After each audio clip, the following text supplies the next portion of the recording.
성경의 기초, 선교의 성경의 기초. 오늘은 신약편.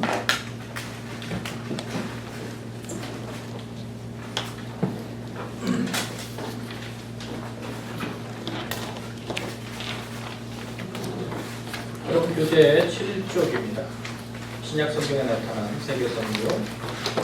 우리 지난주에 그 구약에 나타난 선교에 대해서 우리가 살펴봤는데요. 제가 요약을 그렇게 했었죠. 구약은 구심적인 선교, 신약의 선교의 특징은 원심적인 선교. 구심과 원심의 차이를 아시죠? 구심은 한 가운데에 끌어들이는 힘으로 계속 그러니까 시온산을 중심으로 시온으로 온 열방이 다 들어오도록 성전 중심의 그런 선교 방법이었습니다.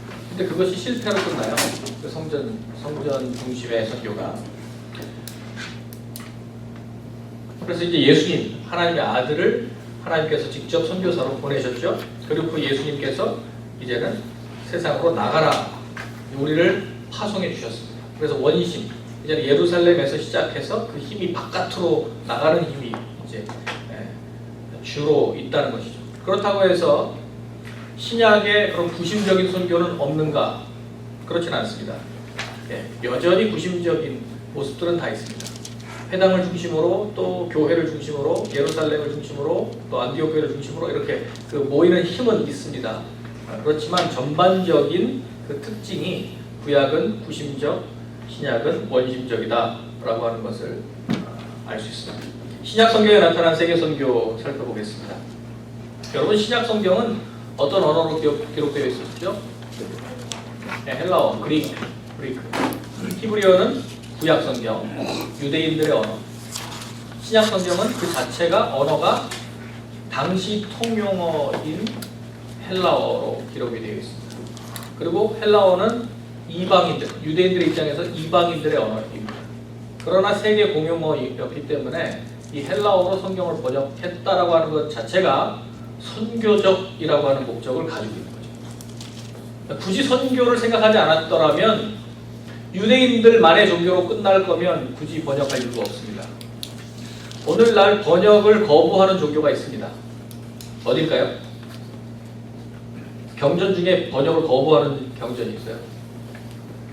코란입니다. 코란. 알코란이라고 아랍어로 읽는데 이 코란은 아랍어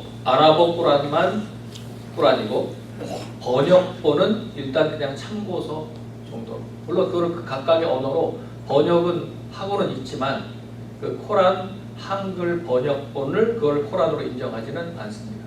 그리고 뜻도 잘 들어오질 않아요. 워낙에 그 아랍어의 배경에서 쓰여져 있기 때문에 번역을 해도 이해가 잘 안 가요. 그리고 워낙 이게 우리 성경처럼 일맥상통한 어떤 스토리가 흐르지 않기 때문에 파편적으로 여기서 저기서 막 이렇게 띄어와서 편집한 그 책의 흔적이 남아있어요. 그래서 여러분 그 이슬람 사원에 가보면 분명히 아랍어권이 아닌 다른 나라인데 이맘이라고 성직자들이 아랍어로 다 독경을 하고 아랍어로 그들의 살라, 예배에 해당하는 그런 기도 행위를 인도합니다. 전부 아랍어로 해요. 그래서 제가 요르단 대학교에서 아랍어과 공부할 때 거기 유학생들 중에 상당수는 말레이시아, 인도네시아에 이맘이 되려고 오는 그 신학생들이었어요. 이슬람 신학생들. 아랍어를 너무 잘하는 거예요. 그래서 언제 이렇게 배웠냐? 그랬더니 어릴 때부터 뜻도 모르고 그냥 계속 독경을 하고 따라 외운 거예요. 그냥 코란은 그거 줄줄줄줄 외워요.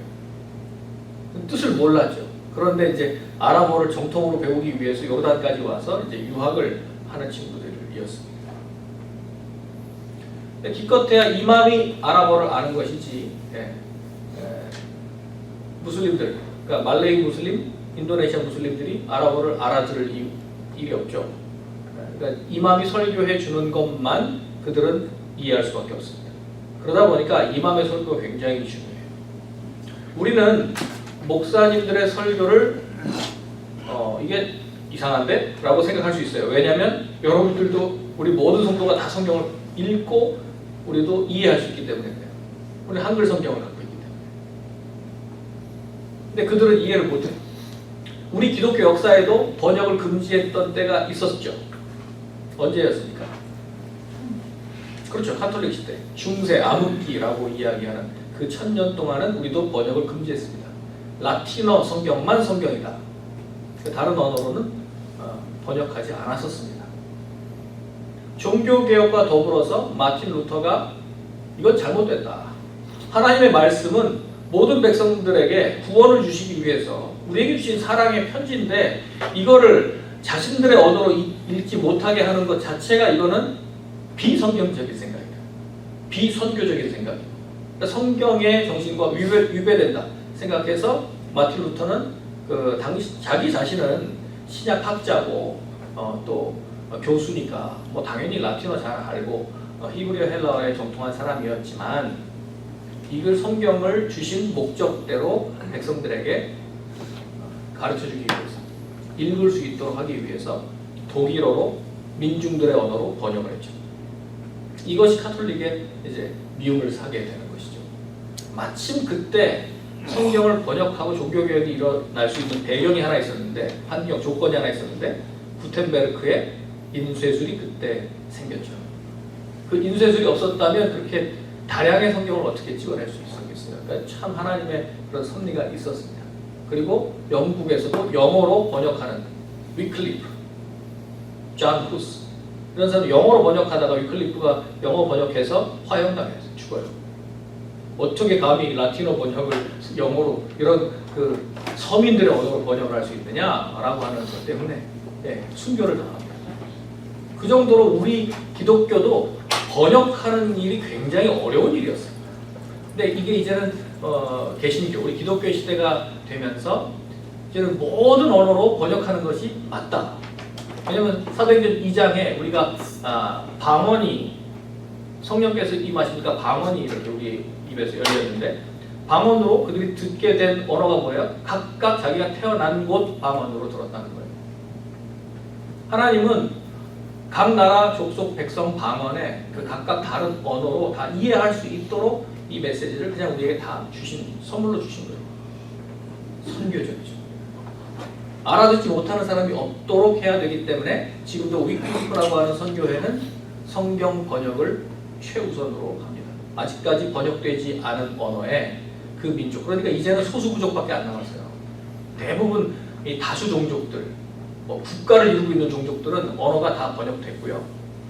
한 나라에도 우리는 단일 민족을 운운하니까 잘 이해를 못하는데 중국만 해도 소수 부족이 얼마나 많아요. 또 미얀마만 해도 160개 가까이 되는 그 민족들이 있더라고요. 미얀마라고 하는 한 나라에 언어는 260개래요. 언어는 더 많대요. 같은 종족인데도 언어가 달라요. 그러니까 옛날에는 현대 선교의 아버지들은 딱 가면은 언어를 몇 개씩 해야 되는 거예요. 인도의 윌리엄 캐리가 힌디어 하나 가지고 선교를 못했어요. 그래서 카나다, 텔루구, 타밀, 그러니까 그래도 꽤나 많은 수의 사람들이 그래도 몇 억씩이거든요. 인도는 그 종족이 몇 억씩 아니면 최소한 몇 천만씩 되는 어마어마한 인구를 가지고 있는 종족들인데 언어가 다르니까 그분들이 언어를 다 번역해야 되는 수고를 했죠. 그리고 지금도 위클리프, 한국에는 GBT, 글로벌 바이블 트랜슬레이터라고 하는 GBT라고 하는 선교 단체의 선교사들이 언어로 번역하고 있죠. 제 친구 선교사가 파푸아뉴기니의 꼼바이족이라고 하는 언어, 꼼바이족이라고 하는 그 부족에 들어가서 지금 15년간 열심히 번역 중입니다. 열심히 번역 중에 지금 신약 거의 완역하고 있습니다. 그래서 너 언제 구약까지 할래? 우리는 이게 선교예요. 언어가 굉장히 중요해요. 그러니까 지금 헬라어로 기록되어 있다라고 하는 것 자체가 이방인을 위하여 기록한 책이다. 선교를 위한 책이다라고 하는 것을 알 수 있죠. 신약 성경에 시작하는 서론이 뭡니까? 예수님의 족보로 나타나죠. 신약의 서론, 마태복음 1장 1절 다 외우시죠? 아브라함과 다윗의 자손 예수 그리스도의 세계라. 족보라. 지네알러지. 족보라. 거기 누가 나와요? 예수님의 그 족보를 말하는데 구약을 딱 두 인물로 압축합니다. 누굽니까? 아브라함, 다윗. 네, 아브라함이 바로 이 구속의 역사, 구속사의 시작, 첫 번째 인물이잖아요. 하나님의 부르심을 받아서 이방인 가운데서 부름을 받아서 지금 히브리 물을 넘었다. 메소포타미아 강을 넘었다. 그래서 이브리가 히브리가 된 거고 히브리족이 된 거예요. 강을 넘어온 민족.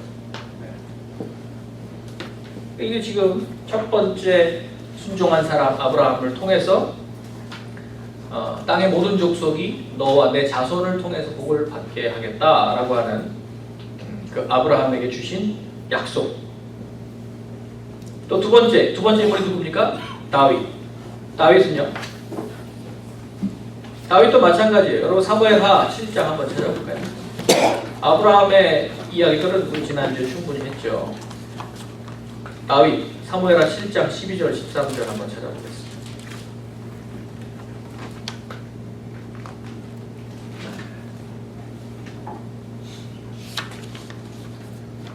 이것이 다윗 언약인데요. 하나님께서 다윗 왕조와 맺은 언약. 사무엘하 7장 12절 13절을 함께 읽겠습니다. 시작. 내 수완이 차서 내 조상들과 함께 누울 때에 내가 내 몸에서 날 내 씨를 내 뒤에 세워 그의 나라를 견고하게 하리라. 그는 내 이름을 위하여 집을 건축할 것이요 나는 그의 나라 왕 위를 영원히 견고하게 하리라. 14절. 나는 그에게 아버지가 되고 그는 내게 아들이 되리니 그가 만일 죄를 범하면 내가 사람의 매와 인생 채찍으로 짓게 하려니와. 계속 나와요. 16절에도 내 집과 내 나라가 내 앞에서 영원히 보존되고 내 왕위가 영원히 견고하리라. 다윗 왕과와 하나님께서 맺은 언약인데 너는 내 아들이 될 것이다. 실제로 다윗이 하나님의 아들이 된다는 얘기인가? 여기서 다윗의 씨로 말미암아 올 예수 그리스도를 이야기하는 것입니다. 1차적으로는 다윗의 씨, 첫 번째 그의 아들 왕위를 이을 솔로몬을 이야기하는 것인데요. 솔로몬 때 정말 태평성대를 이루고 이스라엘 역사상 가장 강대한 때였죠. 그때는 막 조공을 이웃들로부터 다 거두고 금은이 막 넘칠 정도로 많았죠. 그러나 솔로몬 이후부터는 급격하게 쇠락합니다. 그러니까 딱 그때예요. 다윗 솔로몬 시대 말고는 이스라엘이 지금까지 그렇게 영화로운 적이 없었어요. 지금까지. 그래서 여러분 현대 이스라엘 국기도 어떻게 돼 있어요? 하얀 바탕에 파란 두 줄이 딱 위아래로 있고 가운데 파란색으로 역삼각형, 그다음 삼각형, 정삼각형. 그게 뭐예요? 다윗을 추억하는 거예요. 그 당시로 돌아가기를 원하는 거예요. 다윗. 두 줄은 뭐냐면 강 두 개. 나일강, 유프라테스강. 이게 다 하나님의 약속에 있었어요. 너희들에게 그 땅을 주겠다. 나일강부터 유프라테스까지의 그 유역을 너희들에게 땅으로 주겠다. 근데 실제로 솔로몬 때 이렇게 막 조공을 받을 때 제외하면은 이 지역을 다 차지한 적도 없어요. 단 한 번도. 여전히 팔레스타인을 벗어난 적이 없습니다. 그들이 국기에 담고 있는 그 염원, 다윗 왕조의 그 언약은 그들은 맛본 적이 없어요. 어떻게 된 약속입니까? 이 약속은 왕위가 영원할 것이라.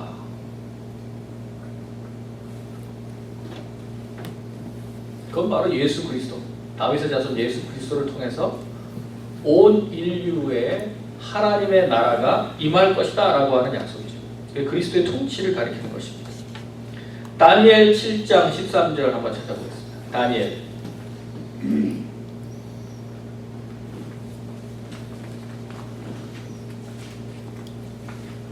다니엘 7장 13절 한번 다 같이 찾아서 읽겠습니다. 시작. 내가 또 밤 환상 중에 보니 인자 같은 이가 하늘 구름을 타고 와서 옛적부터 항상 계신 이에게 나아가 그 앞으로 인도되매 그에게 권세와 영광과 나라를 주고 모든 백성과 나라들과 다른 언어를 말하는 모든 자들이 그를 섬기게 하였으니 그의 권세는 소멸되지 아니하는 영원한 권세요 그의 나라는 멸망하지 아니할 것이니라. 아멘. 여기도 보니까 왕자가 높이 섰고 옛적부터 항상 계신 이가 있다. 누굽니까? 옛적부터 항상 계신 이. 하나님 아버지시죠.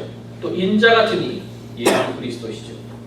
지금 예수 그리스도 하나님을 지금 다 보고 있어요. 다니엘이 환상 중에 보고 있습니다. 이건 물론 그 당시에 외국의 지금 총리로서 당시 세계 패권을 쥐고 있었던 왕 앞에서 그 당시의 역사도 해석할 수 있는 키가 되겠지만 이것은 궁극적으로 하나님 나라에 대한 지금 환상입니다. 그 왕에게 권세와 영광과 나라를 주고 네, 그 인자 같은 사람의 아들 같은 사람의 형상을 가진 한 분이 옛적부터 항상 계신 이에게 권세와 영광과 나라를 드린다.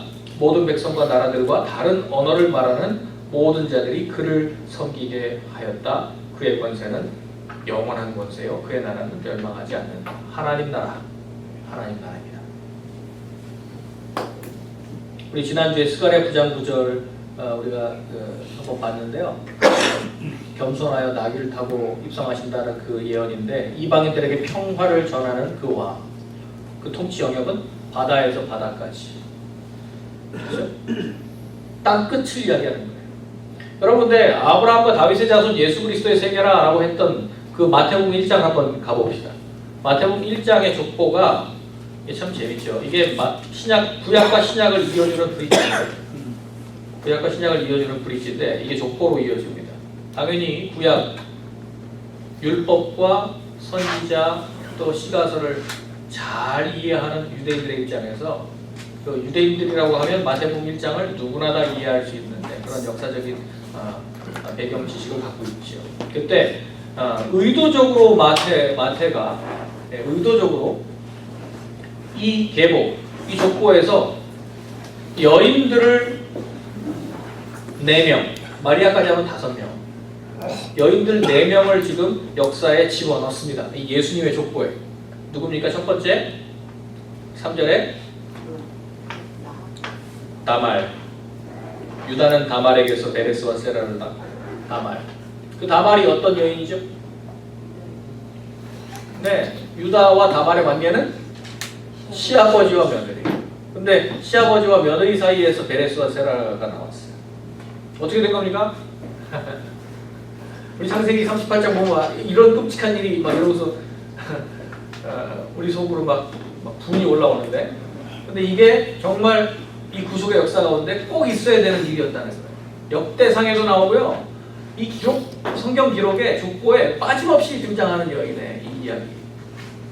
구속사의 시의 흐름에서 굉장히 중요한 역할을 했던 사람이에요.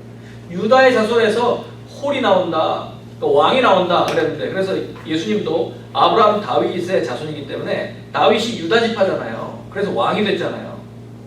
그 예언대로. 근데 지금 이 왕위를 계승하는 이 유다 지파에 지금 한번 씨가 대가 끊어질 뻔했다고요. 첫 번째 아들이 죽었어요, 그냥. 그러면 두 번째 아들이 형수랑 이제 같이 또 결혼해야 돼. 형이 그냥 아들 못 낳고 죽으면. 이게 형사 취수법인가 하는 이 법이 있어요. 율법에. 형이 죽으면 이어야 돼요. 근데 이 오난이라고 하는 이 엘의 그 동생인 오난이라고 하는 이 둘째가 싫은 거예요. 형수랑 뭐 내가 뭐 사랑하지도 않고 이게 뭐야, 뭐 율법이지만 이건 뭐야. 억지 결혼을 했어요. 그래서 오난이 그냥 땅에다가 설정을 해버리죠. 그래서 하나님이 그를 취하십니다. 오난은 죽습니다. 그리고 셋째, 아직 어린 그 셋째 아들한테는 유다가 아예 안 줘요. 또 죽을까봐 겁나서. 그러니까 어떻게 해요? 이 여인 다말은 어떻게든 난 대를 이어야 되는데. 그래서 다말이 꾀를 쓰죠. 그 성전, 신전, 창기의 흉내를 내는, 창기의 복장으로 이렇게 자신을 변장을 하고 그 앞을 지나가는 자기 시아버지 유다를 유혹해서 아들을 얻게 되는 것이죠. 돌로 쳐 죽이려고 하는데 그 증표를 딱 내놓으니까 어떻게 할 수 없죠. 이런 끔찍한 이야기가 지금 예수님 족보에 들어가 있다는 사실은 유다의 지금 첫 번째 이 들어와 있는 이 다말이라고 하는 여인, 가나안 출신의 이 여인, 이방인이고 윤리적으로도 문제가 있어 보이는 이런 방법이지만 하나님은 이 이방인을 통해서 예수 그리스도의 계보를 넣으셨다는 거예요. 그 다음에 여인이 라합입니다. 희생, 라합, 창기, 여리고 가나안 족속이죠. 그 라합이 이제 또 다윗 계보에 들어와요. 룻, 모압 여인이죠. 모압은 대대로 이스라엘의 그 총회에 들어오지 못한다라고 하는 말씀이 기록되어 있지만 룻은 그의 어머니 나오미를 끝까지 쫓아서 다시 약속의 땅 베들레헴으로 돌아오고 베들레헴에서 기업 물을 자 보아스를 만나서 이제 오벳 이세를 낳아서 결국 다윗의 증조모가 됩니다. 모압 여인인데 또 여기에 또 한 사람 여인 더 등장합니다. 우리아의 아내라고 되어 있죠. 이름을 우리가 알죠. 바세바. 예. 마태는 차마 그 이름을 담지 않았지만 우리아의 아내라고. 근데 왜 우리아의 아내라고 썼을까요? 우리아가 햇사람이거든요. 히타이트족 햇사람. 네, 이방인이에요. 충신 우리아 이방인이었습니다. 여기 보면 가나안 사람, 모압 사람, 햇사람. 전부 이방인이네요. 예수님은 그럼 모든 인류를 위한 구원자가 오셨다라고 하는 것을 벌써 마태복음 1장에서 증명하고 있잖아요. 순혈주의, 그걸 바로 첫 번에 깨버리는 거예요. 무슨 순혈? 이렇게 말하는 거예요. 우리가 순혈이라고? 뭐 이렇게 말하는 거예요.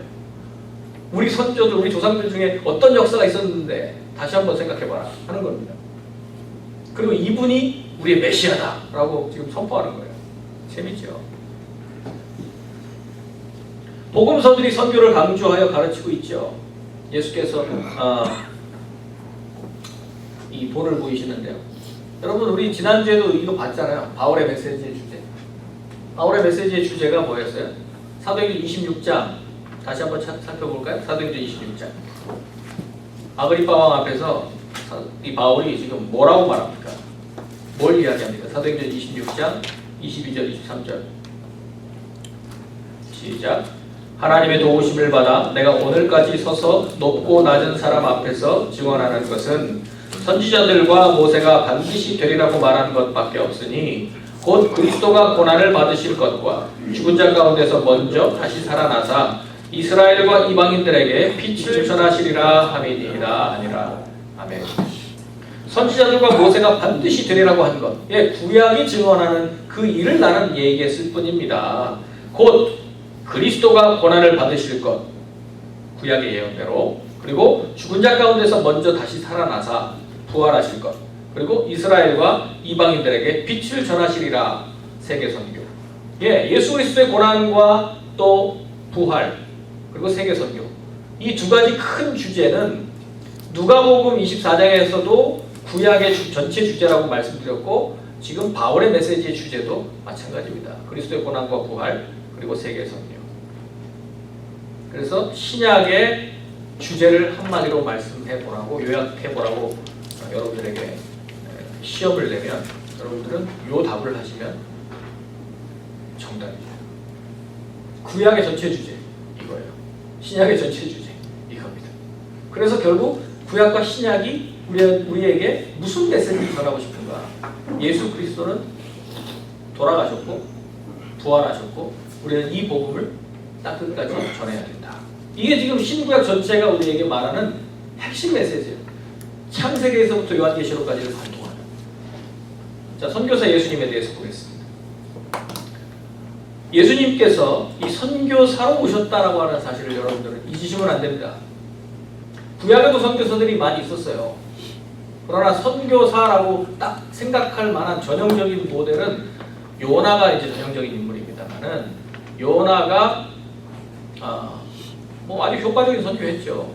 대충 그냥 3일길을 행해야 되는 그 큰 성읍을 하루 대충 전했는데 온 성이 그냥 왕부터 짐승들까지 그냥 다 죄를 뒤집어 쓰고 회개하고 난리법석이 나고 금식하고 통회 작업을 하니까 하나님께서 그 백성들을 살려주셨어요. 근데 이 선교사는 지금 마음이 별로 안 좋아요. 선교사는 마음이 안 좋아요. 메시지도 잘 전달이 됐고 하나님께서 구원도 주셨는데 선교사는 불편해져. 그것으로 끝납니다. 선교사 입장에서는 어쩌면 하나님의 마음을 끝까지 이해 못한 그 요나서 4장이 끝납니다. 그런데 하나님께서 이제는 선교사, 선지자들 그의 종들을 계속 보내다가 자꾸 백성들이 그 메시지를 듣지 않고 죽이니까 이제 당신의 아들 독생자를 하나님이 직접 사람이 되어 오시죠. 그래서 성부 하나님 아버지께서 그의 아들을 보내십니다. 요한복음 20장 21절 말씀 한번 보겠습니다. 우리 지난주 우리 목사님들이 설교했던 본문입니다. 사실은 부활하신 예수님께서 그날 첫 번째로 하신 메시지입니다. 부활 후 첫 번째 제1성 너희에게 평강이 있을지어다. 그러면서 우리에게 주신 위임령이 있습니다. 요한복음 20장 21절 다 같이 읽겠습니다. 예수께서 또 이르시되 너희에게 평강이 있을지어다. 아버지께서 나를 보내신 것 같이 나도 너희를 보내노라. 아멘. 부활하신 주님께서 우리에게 위임하신 이 말씀은 아버지께서 나를 보내셨다. 하나님의 보냄을 받고 나는 이 땅에 왔다. 선교사로. 왜냐하면 여러분 보냄받은 자라고 하는 그 뜻이 아포스톨로스 사도라고 말씀드렸죠. 파슬이라고 하는 이 단어는 보냄받은 자, 선교사라는 말이라고 제가 지난주에 말씀드렸습니다. 가장 가까운 또 다른 용어는 대사, 엠베서더, 그리스도의 대사. 대사는 그대로 주권을, 그 나라의 주권을 다 인정받습니다. 보냄받은 자, 자신의 뜻을 행하는 것이 아니라 보내신 분의 뜻을, 보내신 분의 메시지를 전달하는 자예요. 대사, 사도, 선교사 역할이 같습니다. 그런데 아버지께서 나를 보내신 것 같이 나도 너희를 보낸다. 제자들을 보낸다. 그래서 12제자가 여기서 11명이죠. 지금 바로 대답 없으니까요. 11제자에게 사도로서 파송을 하시는 것이죠. 아버지께서 예수님을 보내셨습니다. 예수님이 이 땅에 오실 때 어떤 모습으로 오셨습니까? 여기 성육신, 인카네이션, 성육신 모습으로 오셨죠. 그래서 선교사의 첫 번째 원리는 성육신의 원리예요. 하나님이신데 하나님의 세계, 하나님의 문화의 옷을 벗어버리고 인간의 옷을 입고 인간 문화 속으로 인간의 언어를 배우면서 그렇게 들어오셨어요. 그것이 성육신이에요. 육신을 입고 들어오셨다고요. 인카네이션. 예, 그 까르네라고 하는 게 육이잖아요. 우리 몸. 인카네이션. 육화되셨다. 성육신. 예, 그러니까 육신을 입으셨다. 이루셨다는 거예요. 성육신. 말씀이 육신이 되어 우리 가운데 거하심에 은혜와 진리가 충만하더라. 아버지 독생하신 자의 영광이라고 말씀하셨습니다. 그리고 예수님의 그 선교의 본은 섬기시기 위해서 오셨다는 거예요. 선교사는 군림하고 가르치고 지시하고 명령하기 위해서 가는 존재가 아니에요. 선교사는 예수님께서 본을 보이신 대로 섬기고 그들을 세우고 그들을 이퀄하고 무장시켜서 준비시켜서 그들을 하나님의 사람으로 온전케 만드는 일에 자기 자신은 이렇게 막 썩어질 때까지 그렇게 헌신하는 거예요. 그것이 선교사의 모습이죠. 예수님께서 그러셨잖아요. 인자가 온 것은 섬김을 받으려 함이 아니요 오히려 섬기려 하고 자기 목숨을 많은 사람의 대속물로 주려 함이니라. 마가복음 10장 45절입니다. 섬기심. 대신 벌받아 죽으심. 그렇죠. 대속. 대신 벌받아 죽기 위해서 오셨어요. 많은 사람의 대속물이 되려고 오셨다 그랬잖아요. 선교사는 여러 사람들한테 다 주고 나중에 자기가 세운 교회도 다 위임하고 재산 다 주고 안 주면 뺏겨요. 선교지에서 끝까지 버티면 뺏깁니다. 결국 현지인들 명의이기 때문에 그러니까 좋게 그냥 빨리 주고 위임하고 영광스럽게 나오는 것이 훨씬 아름다운 모습입니다. 예수님처럼 다 주셨잖아요. 대속. 그리고 위임하신 걸 위임. 이거는 뭐 언제까지 뭐 계속 선교사가 어디 가면 막 옛날에 그랬어요. 우리 뼈를 묻겠다 그래가지고 막 가가지고 정말 끝까지 거기 계시고 그러는데 요즘 선교 트렌드는 뼈를 묻지 말라고 그래요. 니네 나라에 가서 해. 왜 우리나라 땅 좋은데 여기 자꾸 근데 물론 한국은 뭐 땅이 좁으니까 선교지에서 뼈를 묻으면 좋죠. 물론 그런 뜻은 아니에요. 위임하는 것이 굉장히 중요한 선교의 원리입니다. 3년 반 가르치시고는 모든 것을 다 가르치셨어요. 그리고 이제 예수님이 죽으시고 부활하셔서 이제는 구원의 방법까지 다 끝내셨어요. 완성하셨어요. 그리고는 성령께서 오실 것이니까 너희들이 이제 나보다 더 큰 일을 할 거다. 이제 너희는 가라 하고 위임하시고 마음 편안하게 예수님은 하늘로 고향으로 돌아가셨습니다. 네. 선교사역 잘 마치시고 복귀하셨습니다. 안심요. 복귀하셨습니다. 이 네 가지 성육신, 섬김, 대속, 그렇죠? 대속의 죽음, 또 위임, 이 네 가지가 예수님의 사역 원리예요. 그럼 예수님의 그 사역 원리, 그 다음 좀 더 구체적인 복음서에 나타난 예수님의 사역 원리를 보겠습니다. 전체 두루 다니심, 네, 마태복음 4장 23절을 한번 볼까요? 마태복음 4장 23절. 예수님은 선교를 어떻게 하셨을까? 네. 우리는 가장 중요한 예수님의 본을 받아야겠죠. 마태복음 4장 23절. 한번 읽겠습니다. 예수께서 온 갈릴리에 두루 다니사 그들의 회당에서 가르치시며 천국 복음을 전파하시며 백성 중에 모든 병과 모든 약한 것을 고치시니. 여기에 예수님의 선교 방법 3중 사역으로 요약하는 그 유명한 구절이 나와 있는 거죠. 그렇죠? Teaching, Preaching, Healing. 예, 이 세 가지.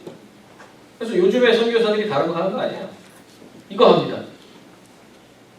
가르치고 또 천국 복음 전파하고 선포하고 고치고. 고치는 것은 뭐 질병도 고치고 또 귀신 들린 자들을 쫓아내면서 자유케 하고 또 그 사회 악을 고치고 또 구조를 고치고 하는 이 모든 것들이 다 힐링에 들어가거든요. 근데 예수님의 방법은 두루 다니셨다는 거예요. 온 갈릴리에 두루 다니셨다. 어디 한 군데 한 그 타운에 머물러 계시지 않으시고 끊임없이 두루 다니셨다. 그의 소문이 그래서 온 수리아에 퍼진지라. 수리아는 지금의 시리아예요. 아람, 시리아까지 퍼졌어요. 그래서 사람들이 모든 앓는 자, 각종 병에 걸려서 고통당하는 자, 귀신 들린 자, 간질하는 자, 중풍병자들을 데려오니 그들을 고치시더라. 25절. 갈릴리와 데가볼리와 예루살렘과 유대와 요단강 건너편, 동편에서 수많은 무리가 따르니라. 요단강 건너편이 어딘 줄 아세요? 지금? 크로스 더 조르단? 예, 요르단입니다. 요르단. 제가 있었던 요르단. 그게 데가볼리, 데카폴리스가 있는 이방인들의 땅. 헬라식 도시들. 또 이방인들의 땅. 그러니까 거기는 돼지도 쳤잖아요. 돼지떼가 막 몰살하잖아요. 데카폴리스 중에 하나. 거라사, 가다라에서.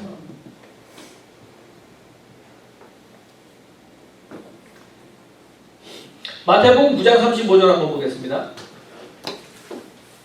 몇 장 넘기셔서 마태복음 9장 35절. 예수님 어떻게 사역하셨습니까? 시작. 예수께서 모든 도시와 마을에 두루 다니사 그들의 회당에서 가르치시며 천국 복음을 전파하시며 모든 병과 모든 약한 것을 고치시니라. 예, 같은 패턴이죠. 두루 다니사. 근데 모든 성과 모든 마을, 모든 도시와 모든 마을 다 두루 다니셨다. 마가복음 6장 6절 읽진 않겠습니다. 똑같아요. 모든 촌에 두루 다니시며 가르치셨다. 누가복음 8장 1절 각 성과 촌에 두루 다니시며 하나님 나라를 반포하셨다. 똑같은 말씀들이 계속 반복됩니다. 제자들을 따로 불러서 훈련을 하셨지만 사역은 한 군데 머물러 계시지 않고 두루두루 행하셨다는 거예요. 예, 그래서 전에 한국에서 저희 신학교 두루 선교회가 있어서 두루 선교회. 두루 선교회 계속 다니죠. 두 번째, 예수님의 그 선교회 모델이요. 복음을 못 들은 자들에게 우선순위를 두고 사역하셨죠. 이 지역에 복음이 전파됐다. 어느 정도. 그럼 뭐 100%는 될 수가 없어요. 복음을 전파했고 이 땅에 이제 복음 받은 사람들이 자체적으로 이웃들한테 증거할 수 있다면 예수님은 다른 마을로 가시는 거예요. 사도 바울도 그렇게 하셨어요. 그러니까 당신의 그 한 세대에 이 땅끝까지 세계 선교를 끝내려고 했단 말이에요. 이분들은 다. 우리는 너무 나이브예요. 여유를 부려요. 내가 어떻게 나해? 뭐 이러면서. 근데 사도들의 또 예수님의 이런 모습들을 보면 그 당시에 끝내시려고 하는 것처럼 막 매일 다니시는 거 매일.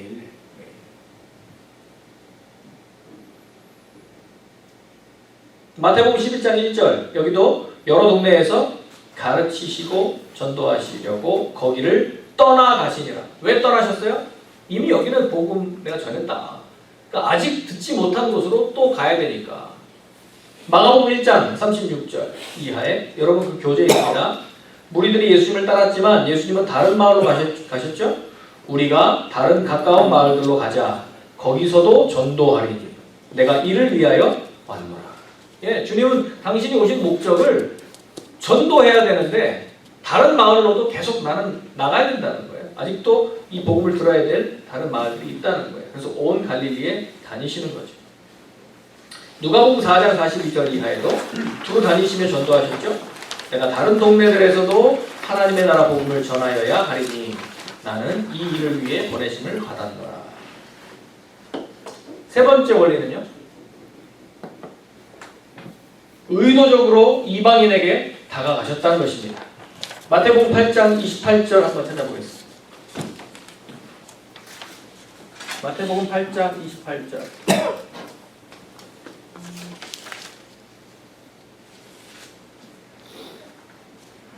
여기에 보면 건너편 가다라 지방에서 귀신 들린 자 둘이 무덤 사이에서 나왔어요. 이런 얘기들이 이제 쭉 나오는데 여기에 보면 지금 이방인의 지역, 가다라 지방, 거라사인의 지역에 방문하셨다라고 하는 것을 알 수 있어요. 의도적으로 예수님은 이방인의 지역으로 가셨어요. 이스라엘의 잃어버린 자 외에는 내가 보냄을 받지 않았다는 말씀을 하셨지만 실제로 예수님을 사역하실 때 의도적으로 이방인들을 만난 적이 몇 번 있습니다. 마태복음 15장 21절, 21절 이하에 보면 거기에는 두로와 시돈 지방에 있었던 가나안 여인의 딸을 고쳐주십니다. 그 가나안 여인이라고 하니까 어떤 사람인지 잘 모르는데 마가복음 7장, 이 같은 평행 본문인 마가복음 7장 24절 이하에 보면 마가복음 7장에 보면 헬라인이라고 나오고 그 두로 지방에 시돈 지방에 수로보니게 여인이라고 나와요. 여러분 이 본문 다 잘 아세요. 예수님께서 처음에는 거들떠보지도 않는 것처럼 그렇게 말씀하세요. 왜 예수님답지 않게 오늘 왜 저렇게 까칠하실까?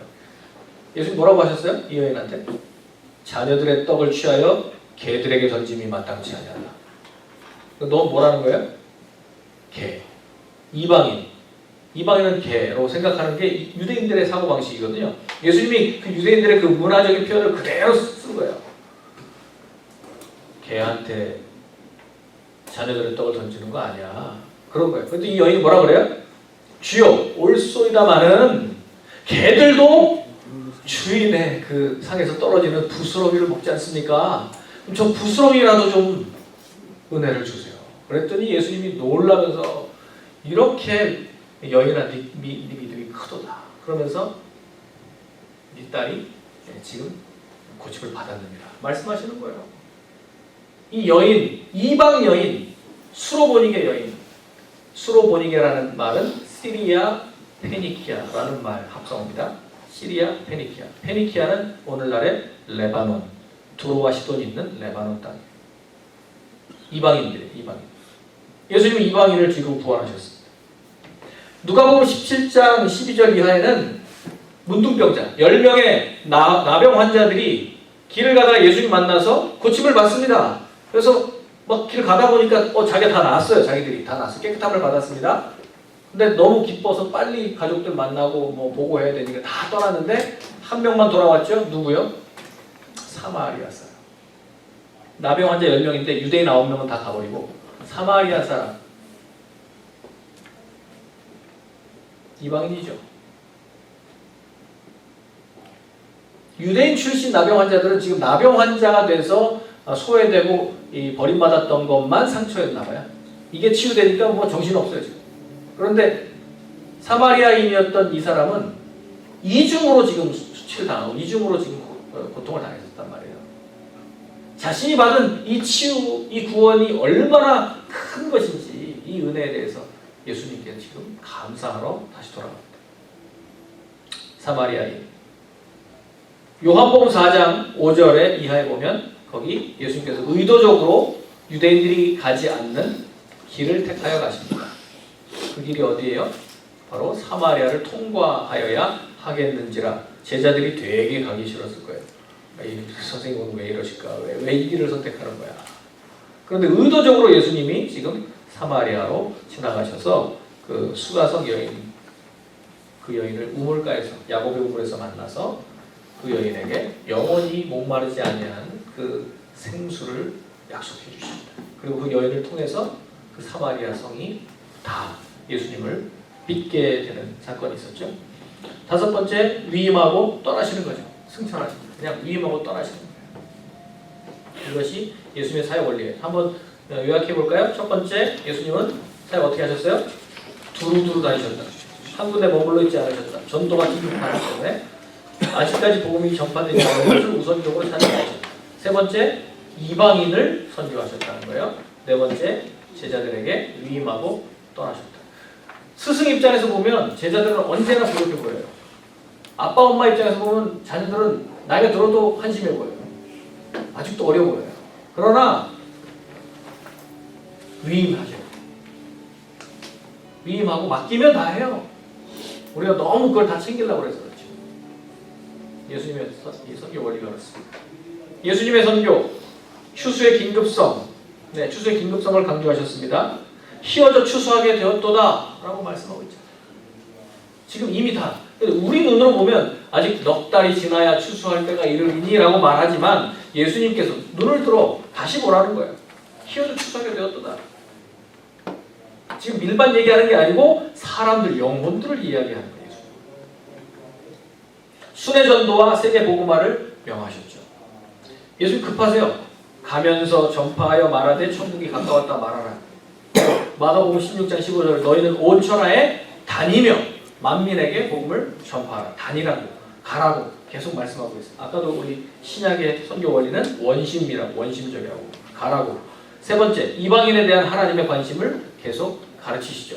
로마인 109장 아까도 그 수로보니게 여인의 믿음을 크다고 말씀하셨고 이번에는 로마의 109장의 믿음을 크다고 말씀하셨습니다. 유대인들 중에는 제자들을 포함해서 다 믿음이 작다라고 책망을 받았지만 유대인들 중에서 믿음이 크다고 칭찬 들은 적은 없어요. 근데 이 큰 믿음에 대한 칭찬은 다 이방인들이 받았어요. 이게 아이러니고 재밌는 일이에요.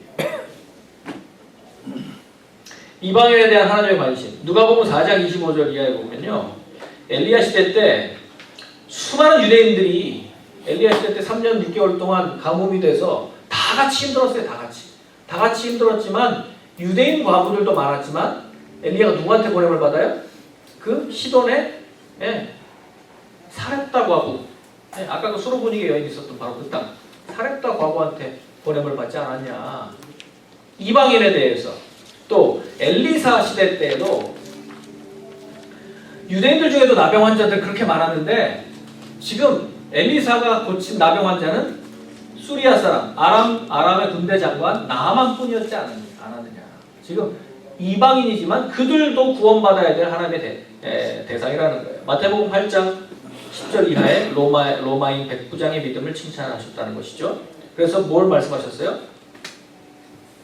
오히려 본 자손들, 그 나라의 본 자손들은 바깥 어두운 데서 슬피 울며 이를 알겠지만 저 이방인들이 본 자손이 아니라 저 외국 사람들이 오히려 이 천국을 수여하게 될 것이다 라고 하는 말씀을 이 109장의 믿음과 함께 예수님이 하신 적이 있습니다.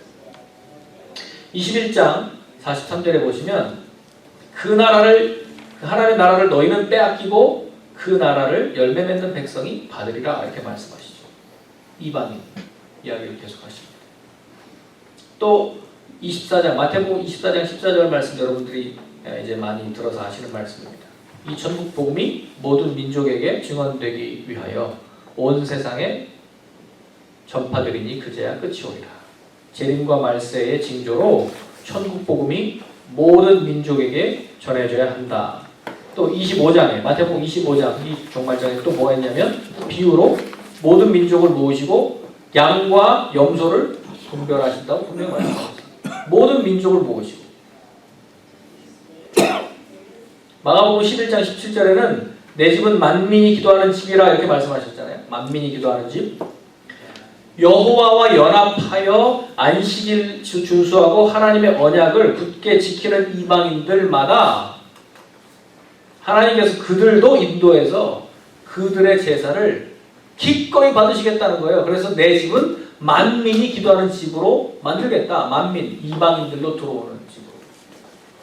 구약부터 계속 예수님, 하나님은 지금 선교를 말씀하고 계셨습니다.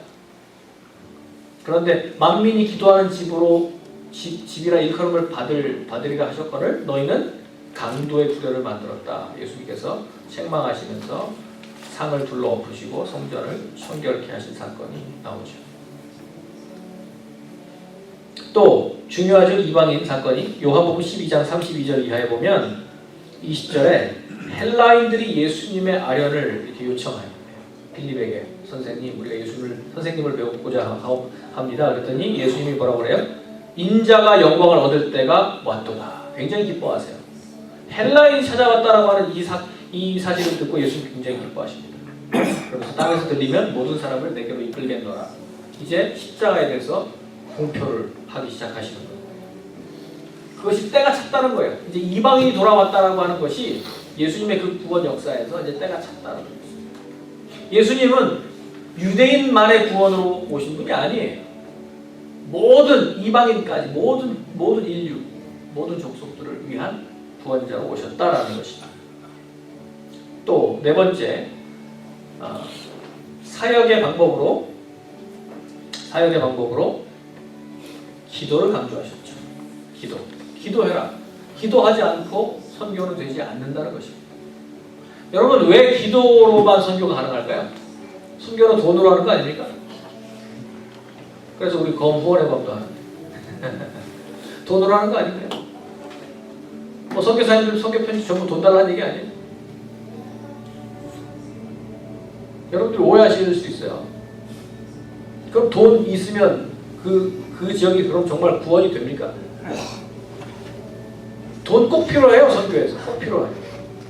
선교사 살아야 되고 사역하려면 당연히 비용이 발생하죠. 그러나 돈으로 구원이 안 돼요. 돈으로 영생을 줄 수도 없고 받을 수도 없어요. 선교는 영적인 하나님의 일이기 때문에 영적인 방법으로만 가능합니다. 그래서 기도하라는 거예요. 그래서 prayer is mission. 돌아가신 시드의 이원상 목사님께서 passion 이걸 붙여가지고 prayer is mission, passion. 그렇게 기도 이렇게 이야기 노래를 부르는 이유가 선교를 기도 안 하고 가능하지 않기 때문에 그래요. 회의 백날 해봐야 그걸로 이루어지지 않습니다. 기도해야 됩니다. 기도해야.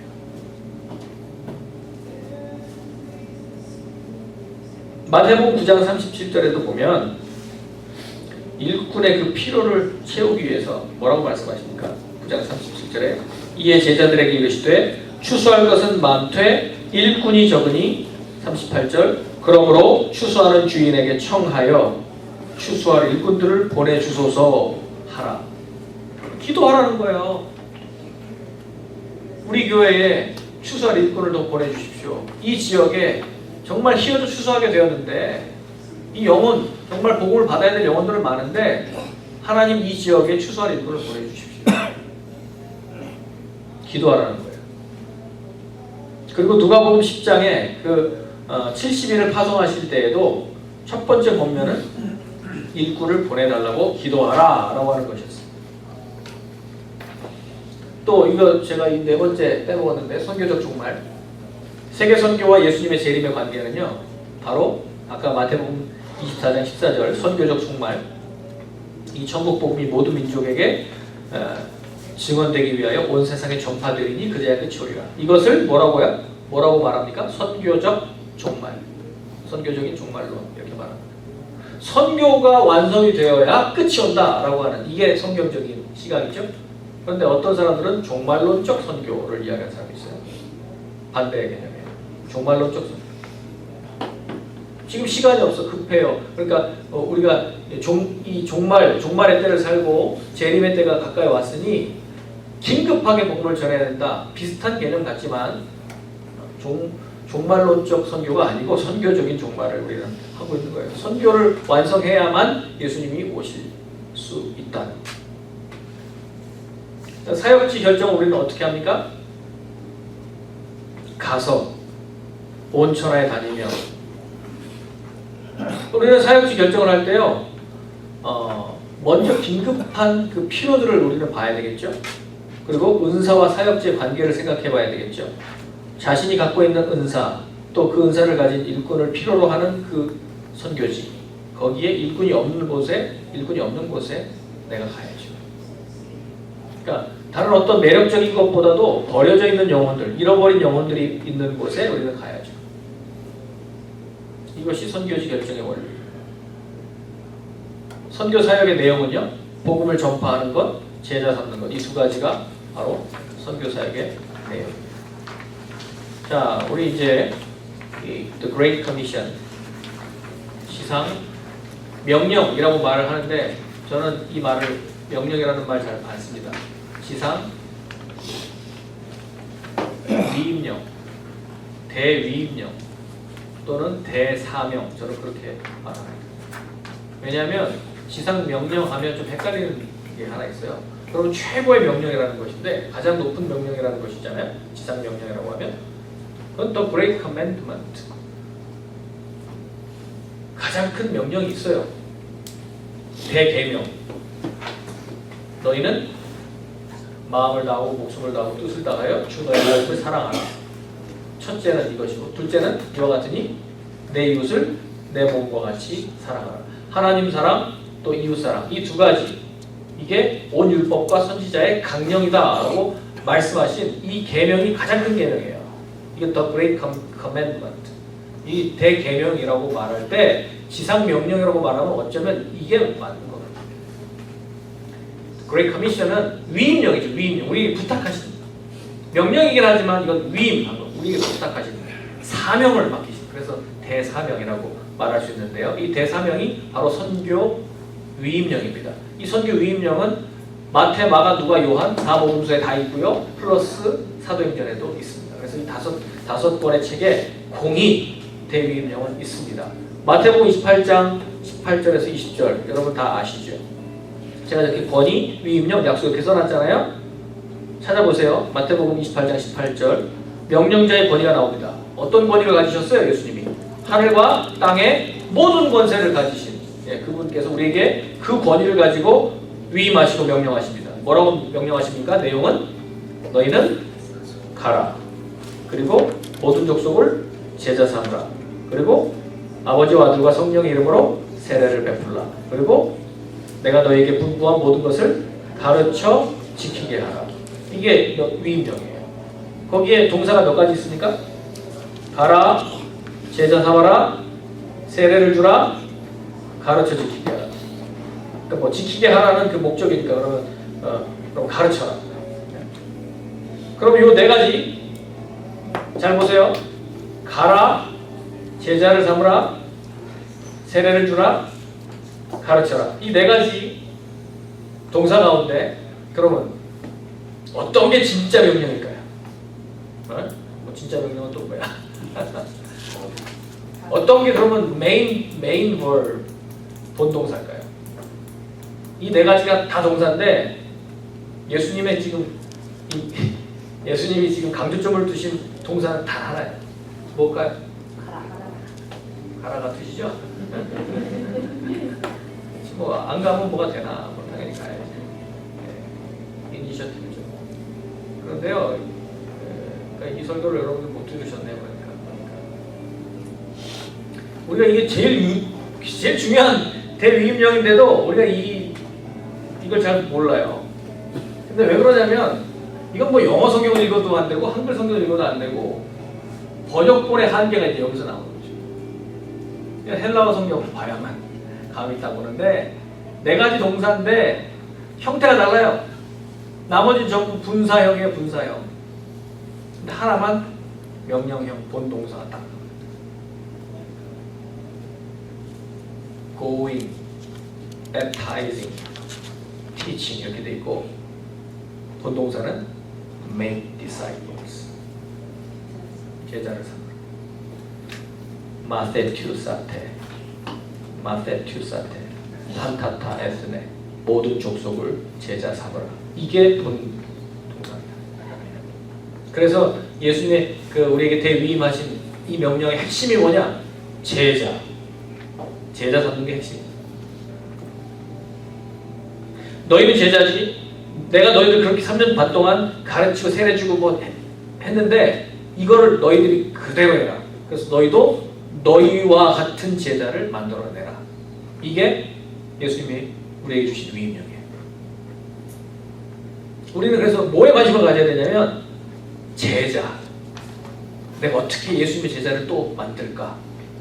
저 민족에게, 또 저 가정에, 저 사람에게 내가 어떻게 저분을 예수님의 제자로 세워드릴까? 이게 우리의 관심이어야 한다. 그러기 위해서 그 사람한테 가는 거고 그 민족에게 가는 거예요. 그리고 세례를 베푸는 거예요. 그리고 예수님이 분부하신 모든 것을 구약, 신구약 성경을 다 66권을 가르치는 거예요. 이건 제자 훈련의 교재가 되는 것이고 방법론이 되는 것이지 실제 우리에게 주신 명령은 제자 삼으라. 마테튜스한테. 마가복음 16장 15절 한번 찾아보겠습니다. 그럼 마가복음에서 나온 예수님의 마지막 유언, 마가복음의 마지막 부탁은 무엇일까요? 네, 15절부터 읽겠습니다. 시작.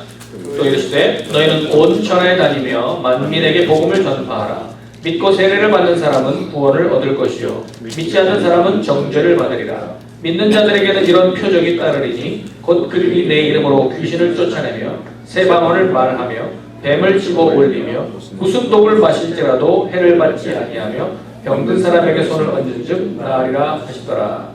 아멘. 여기 보면 명령이 뭐예요? 온 천하에 다니며 만민에게 복음을 전파하라. 그러니까 전파하라, 복음 전파하라가 이제 명령이죠. 그러기 위해서 우리는 다니는 거예요. 네. 전도 사역의 결과는요, 믿고 회개하면 구원, 믿지 않으면 저주, 정죄. 그러니까 천국 아니면 지옥이라는 거예요. 이 복음에 대해서는 딱 두 가지밖에 없어요. 복음을 받으면 구원, 거절하면 정죄함. 그대로 남는다. 그러니까 우리에게 지금 이 주신 특권이 엄청난 거예요. 그래서 주님께서 함께 계실 때 따르는 표적들이 뭡니까? 예수 그리스도 이름으로 귀신을 쫓아내고 새 방언을 말하고 또 뱀을 집어 올리고 무슨 독을 마실지라도 해를 받지 않는다. 병든 자에게 손을 얹은즉 나으리라. 그렇게 말씀하셨습니다. 여러분 이거 다 지금 행하고 계시죠? 우리에게 주셨잖아요. 이 위임령. 성령 주셨고 뭐가 부족합니까 지금? 뭐가 더 필요합니까? 목사들만 합니까 이걸? 이게 목사들한테 주신 명령이에요 이게?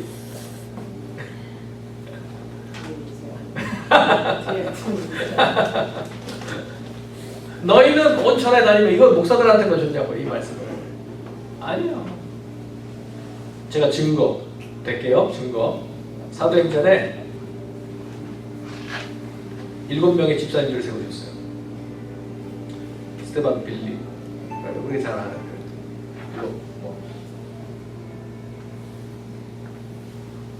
그래서 스테반과 빌립 집사님의 기록이 바로 나옵니다. 안수받자마자 뭐 하십니까? 스테반이 설교를 열심히 해요. 사람들이 마음에 찔려가지고 회개한 것이 아니라 돌을 던져요.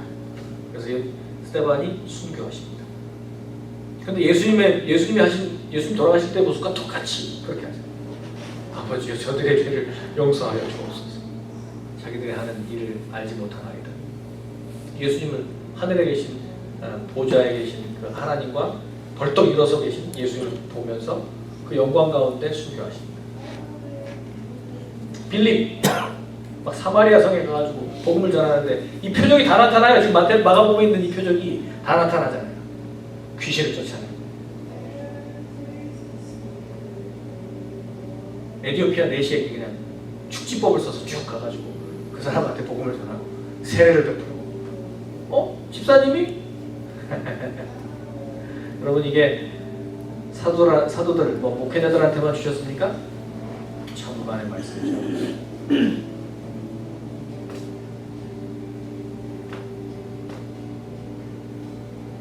우리는 좀 성경적인 기초를 배우고 있는 거예요. 선교의 성서적 기초. 주님의 승천과 보좌 우편에 앉으시죠. 20절 제자들의 순종과 주님 약속 이행의 시작. 나가서 두루 전파하니까 주님께서 함께 역사하시죠. 그러니까 그 따르는 표적들로 말씀을 확실하게 증언할 수 있었다. 선교지에 가면 이런 역사가 많이 나타나는 이유가 여러분들이 지금 이 말씀 순종해서 나갔기 때문에 그래요. 오늘날 그럼 미국에서는 안 일어나나 한국에서는 일어나죠. 지금 이 말씀 순종하고 내가 복음을 증거하는 그 현장에서는 여러분이 선교사이기 때문에 선교사에게는 하나님 함께 하신다고 약속하셨잖아요. 예수님이 함께 하셔서 그 따르는 표적으로 말씀을 확증할 수 있게 하신다는 거죠. 누가복음 24장 44절 이하 우리 지난주에 열심히 살펴본 그 말씀입니다. 구약을 다시 설명하시는 거예요. 모세의 율법과 선지자의 글과 시편에 나를 가리켜 기록된 모든 것이 이루어져야 하리라 한 말이 바로 이것이다. 제자들에게 성경을 깨우쳐 주시잖아요. 그래서 구약을 그 두 가지 주제로 요약해 주시죠. 첫 번째 뭐라고요? 46절에 그리스도의 고난과 부활. 아까 바울이 얘기한 것과 똑같아요. 47절에 그의 이름으로 죄사함을 받게 하는 회개가 예루살렘에서 시작하여 모든 족속에게 전파될 것이 기록되었다. 세계 선교. 예수님의 죽음과 부활, 복음의 내용, 그리고 이걸 전파하는데 어디까지요? 땅끝까지. 세계 선교. 제자들이 이 모든 일의 증인이라고 말씀하셨죠. 그리고 성령 강림의 약속을 계속 덧붙이십니다. 아까 읽진 않았지만 우리 요한복음 20장 21절 다음에 22절에 뭐가 있었어요? 숨을 내쉬며 가라사대 성령을 받으라. 그래서 성령은 반드시 선교와 연결이 아주 직결이 되어 있어요. 직결. 그래서 여러분 이렇게 말씀하시면 맞는 말씀입니다. 성령은 무슨 영일까요? 선교의 영입니다. 성령은 선교의 영이십니다.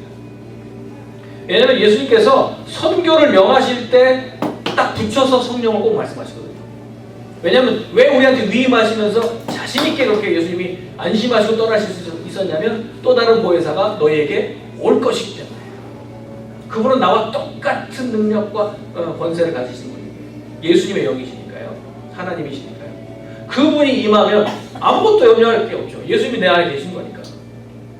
예수님의 일을 그대로 할 건데 뭐가 염려가 되겠습니까? 그래서 선교의 영이십니다. 그래서 사도행전을 성령행전이라고 말하는 것이죠. 성령께서 하시는 일입니다.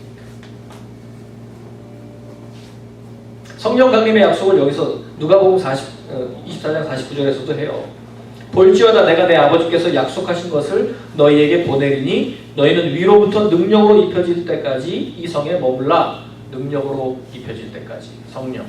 요한복음 20장 우리 아까 읽었던 바로 그 부분이요. 성령 부어주시고 전도자의 권위, 죄사함의 권세도 주셨다. 우리 지난주 설교 다 잘 들으셨죠?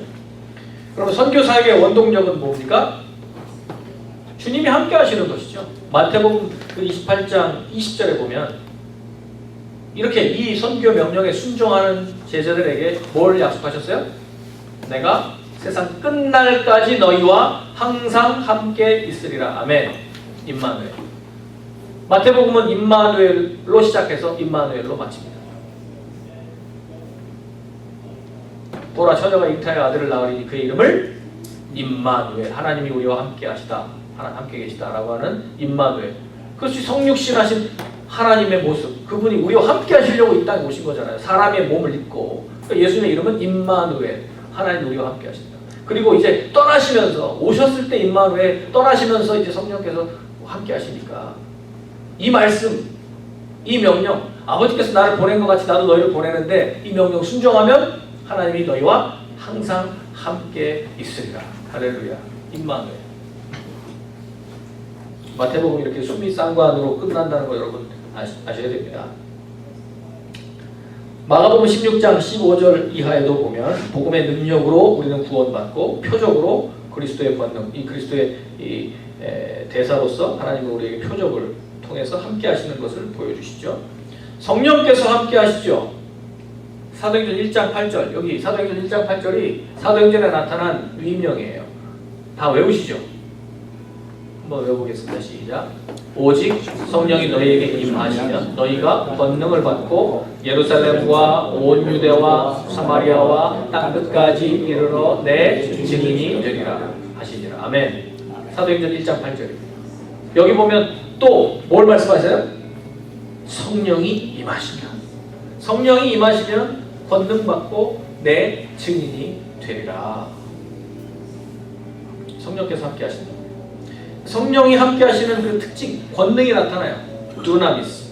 여기서 다이나마이트가 나왔다는 거 여러분 아시죠? 두나미스라는 헬라어에서 이 디나미스에서 다이나마이트, 다이나믹이라는 말이 여기서 나왔어요. 디나미스, 권능. 그러니까 당연히 성령 받으면 사람이 이런 힘이 생겨요. 힘, 권능이 생겨요. 영적인 힘이에요. 영적인 힘. 육체적인 뭐 이런 것도 있지만 삼손은 성령 충만해가지고 육체적으로 힘이 있었지만 실제로 성령 충만하면 힘이 막 생깁니다. 육체적으로 피지컬하게도. 그런데 사실은 이 영적인 힘이 생기는 거죠. 그래서 뭘 하도록? 증인 삼기. 내 증인이 되리라. 증인의 헬라어 원어가 뭐냐면요. 혹시 아시는 분 계세요? 증인의 원어? 이것도 아마 많이 들어보신 말일 거예요. 마르티스. 그래서 이 마르티스라는 이 말에서 마터라는 말이 나왔어요. 순교자. 결국 증인들의 삶을 살다 보니까 12사도가 모두 순교하셨다.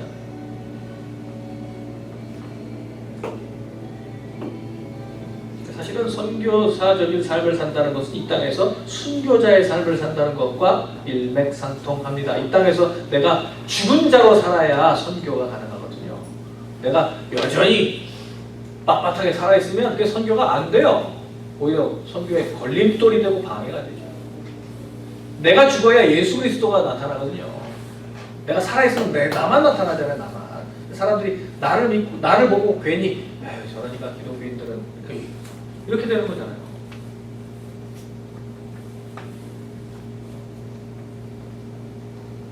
기도응답으로 큰 사역을 하게 하실 것을 약속하셨죠.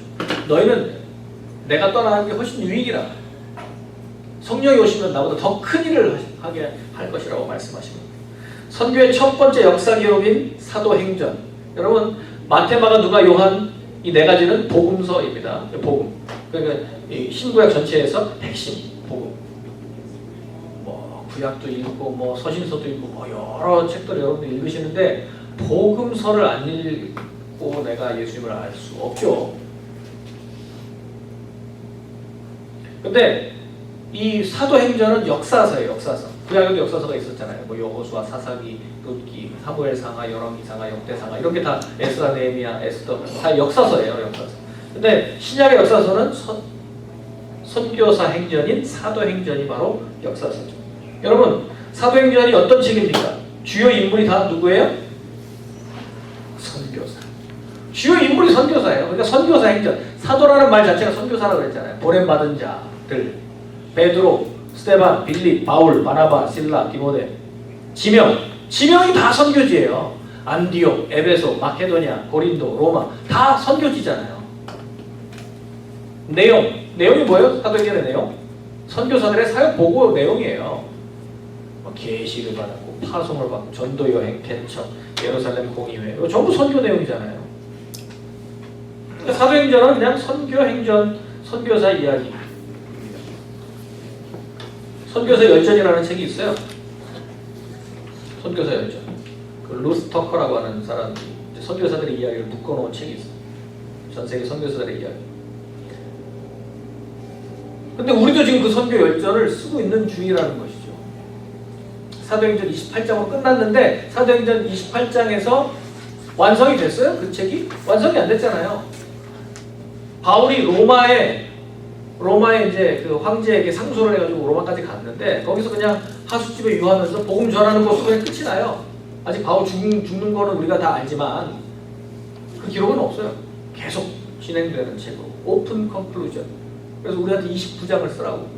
그래서 우리 X29 자꾸 이런 운동을 하는 이유가 사도행전 29장을 우리에게 맡기셨다는 거예요. 지금도 우리에게 그 보내심 받은 자로 사도로서 살아가라고 말씀하고 계시는 것이죠.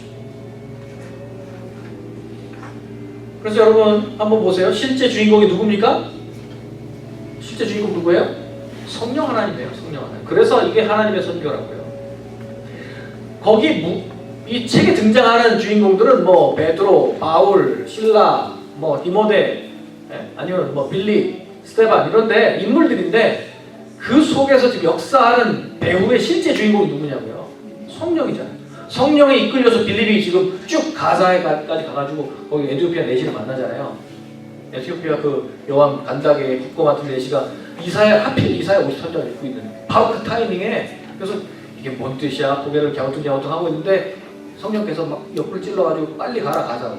갑자기 사마리아에서 왜 저한테 가자까지 가래요? 엄청 멀어요 거기. 어떻게 갔는지 기록이 없어요. 어떻게 갔는지 모르겠어요. 전 진짜 축지법을 썼는지 어떻게 갔는지 모르겠어요. 근데 바로 막 마차 타고 달려가고 있는 그 사람 바로 옆에 딱 붙어가지고 읽는 것을 깨닫는 요한. 저는 잘 이해를 안 가요. 이게 무슨 상황인지 이해는 안 가요. 근데 가르쳐주는 사람이 없는 데가 어떻게 깨달을 수 있겠느냐 그래요. 내가 가르쳐줄까? 타세요. 막 달리는 그 마차에서 지금 막 강해를 하고 있는 거예요. 그래서 이사야 53장 고난받는 종에 대한 이 기사를 통해서 그 책으로부터 시작해서 예수 그리스도의 고난과 죽음과 부활 증거하고 하나님 나라의 모든 비밀을 다 전파하니라. 그러니까 옆에 물이 있어요. 물이 있는데 그럼 나 세례 받으면 안 돼? 왜 안 돼? 세례 줘. 그리고 너희는 됐어 하고 이제 빨리 또 떠나라 그러시니까 성령께서 떠나라고 하시니까 이 사람은 계속 가던 길로 내려가고 아프리카로. 빌립은 가이사랴로 올라가요. 성령께서 지금 다 주관하고 계시는 거예요. 주인공 성령이에요. 우리가 사도행전에서 배울 선교의 교훈이 있는데요. 여러분 사도행전 1장 8절 다 외우셨는데 거기에 이제 지명을 한번 봅시다. 이게 선교의 구분을 나타내요. 우리 선교학 공부하는 거예요 지금. 성서적 기초 얘기하지만 결국 제가 이거를 학적으로 설명해도 다 근거는 여기에요. M1, M2, M3라고 하는 이 구분을 여러분 들어보셨을지 모르겠어요. 선교에 구분이 있어요. 근데 이건 지역적, 지리적 이런 구분보다는 사실은 문화적인 부분인데요. 성령 임하시면 너희가 권능을 받고 첫 번째 뭐예요? 예루살렘과 온 유대. M1 무슨 뜻일까요? 동질 문화권. 언어가 같고 문화가 같고 서로 우리 다 이해하고 그런 사람들 안에서 전도하는 거. 동질 문화권 선교. 그리고 사마리아와 이게 M2. 사마리아는 분명히 땅은 바로 옆에 붙어 있고 같은 이스라엘 땅처럼 보이는데 문화가 차이가 나요. 너무 이질적인 문화를 갖고 있어요. 그래서 유대인들이 상종 안 해요. 너무 달라서. 물론 아수르와 이들이 피가 섞이면서 혼혈이 되면서 유대인들과 이 문화적으로 단절이 됐지만 그들도 하나님을 어렴풋하게 어느 정도 이해하고 있고 또 하나님을 나름 자신들의 방식으로 섬기려고 독자적인 성전도 갖고 있고 제사 방법도 갖고 있어요. 그러나 잘못된 방법을 갖고 있어요. 그래서 유사 문화권에 있는 사람들한테 복음을 전하는 것이 M2. 그리고 M3는 뭐예요? 땅끝. 땅끝이라는 것은 타 문화권. 완전히 크로스 컬처럴. 예, 우리와 완전 다른 문화로 내가 그 장벽을 언어도 이거 말이 안 통해요. 문화 당연히 이거 완전히 안 맞아요. 세계관이. 이거 왜 이 사람이 이렇게 생각하지? 우리랑 완전히 다른 문화권으로 크로스 컬처럴 넘어가는 이게 타 문화권. 그래서 요즘 엄밀한 의미로 현대 선교에서는 타 문화권 선교사를 선교사라고 말하는 거죠. 여러분들 이거 이해하셔야죠. 우리가 선교적 교회를 얘기할 때 우리 모두가 선교사다라는 말이 맞습니다. 그러나 여러분 이런 얘기 들어보셨어요? 제가 해병대 군목 출신인데요. 누구나 해병에 누구나 해병이 되었다면 나는 결코 결단코 해병이 되지 않았을 것이다. 해병대의 자존심을 아세요? 개나 소나 해병될 수 있었다면 나는 결단코 해병이 되지 않았을 것이다. 무슨 육군이 딴개가 무슨 해병대를 알아보고 이런 게 이제 해병대 정신이거든요. 여러분 선교사들한테 그런 객기가 있는 거 아세요? 누구나 선교사가 될 수 있다고 생각한다면 나는 결코 선교사로 나가지 않았을 것이다. 그러니까 선교사인데 모든 그리스도의 선교사라고 말할 수 있어요. 근데 저 속으로 계속 아닌데. 물론 아니죠. 저는 여러분들한테 선교사라고 말씀드려요. 이게 틀린 말이 아닌데 여러분 이 어감을 이해를 하셔야 돼요. 그러니까 어감을. 예, 물론 선교사는 끝까지 희생하려고 하고 섬기려고 하고 그게 당연히 선교사의 정신이죠. 근데 그런 자존심들이 다 있는 거죠.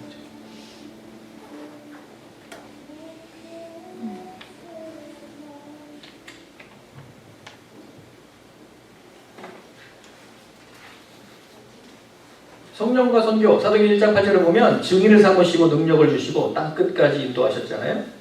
그리고 헬라파 유대인 신자들의 역할이 있어요. 헬라파 유대인들의 그 역할, 그 구브로 출신 그 레위 사람 요셉, 바나바라고 하는 이 사람이 헬라파 유대인이었어요. 이 사람이 초대교회를 막 일으켜 세울 때에 자신의 전 재산을 기부하면서 역할을 크게 했죠. 그리고 나중에 헬라파 과부들이 구제에 자꾸 빠지니까 이 문제가 아주 심각한 갈등이 돼가지고 이 문제를 해결하려고 일곱 사람을 세우잖아요. 성령과 지혜가 충만한 사람 7을 택해서 안수하여 일꾼을 세운다. 그때 사도행전 6장 5절을 보면 스테반, 빌립, 프로고로, 니가노르, 디몬, 바메나, 안디옥 사람 니골라 이 7명 이름이 다 특이해요. 여러분들이 보통 보지 못했던 마태복음 뭐 이렇게 사복음서 보지 못했던 이름들이에요. 뭐 게바, 요한, 안드레 이런 이름하고 감이 달라요. 우리야 뭐 그 말이 그 말 아니야 이럴 수 있지만 네. 원어로 봐도 이 감이 다른데 이 언어는 어떤 언어야? 헬라어예요. 헬라파 사람들이에요. 7 집사님들은. 사도들은 유대인들이고 집사님들은 헬라파예요. 그러니까 위에 저기 목회실은 쫙 1세고 밑에 집사님 그룹이 1.5세, 2세들이 쫙 지금 포진하는 이런 상황인 거예요 지금. 감이 잡히죠. 이제 어느 정도 구조인지. 이들이 선교에서 굉장히 중요한 역할을 하게 되는 거죠. 왜냐하면 이분들은 벌써 자기들이 출신이 이방 출신이기 때문에 유대인들은 유대인들이지만 어떤 사람들은 아예 그 이방 출신이고요. 이 니골라 같은 사람 나중에 유대교에 입교했던 안디옥 사람이거든요. 완전 이방인 출신이거든요. 그러니까 세계관이 달라요. 유대적이지 않아요. 그러니까 선교에 아주 유리한 곳이 있어요. 문화 적응이 된 사람들이거든요. 오늘날 한국 안에 있는 사람들보다도 미국에 있는 여러분 이렇게 우리 1.5세가 있고 2세가 있는 우리 미국 한인교회가 훨씬 좋은 선교 자원이라고 말하는 이유가 이 문화 때문에 그래요. 문화 때문에. 우리는 타문화 사이에서 영어를 배우면서 이렇게 자랐잖아요. 아이들이. 그렇기 때문에 타문화를 이미 알고 있고 자기 반에 가면 한국에서 자란 거랑 완전 다르잖아요. 백인, 흑인, 뭐 스페니쉬 막 섞여 살아가지고 벌써 문화 적응이 됐어요. 타문화에 대한 이해가 그냥 다 됐어요. 그때까지 성장하면서.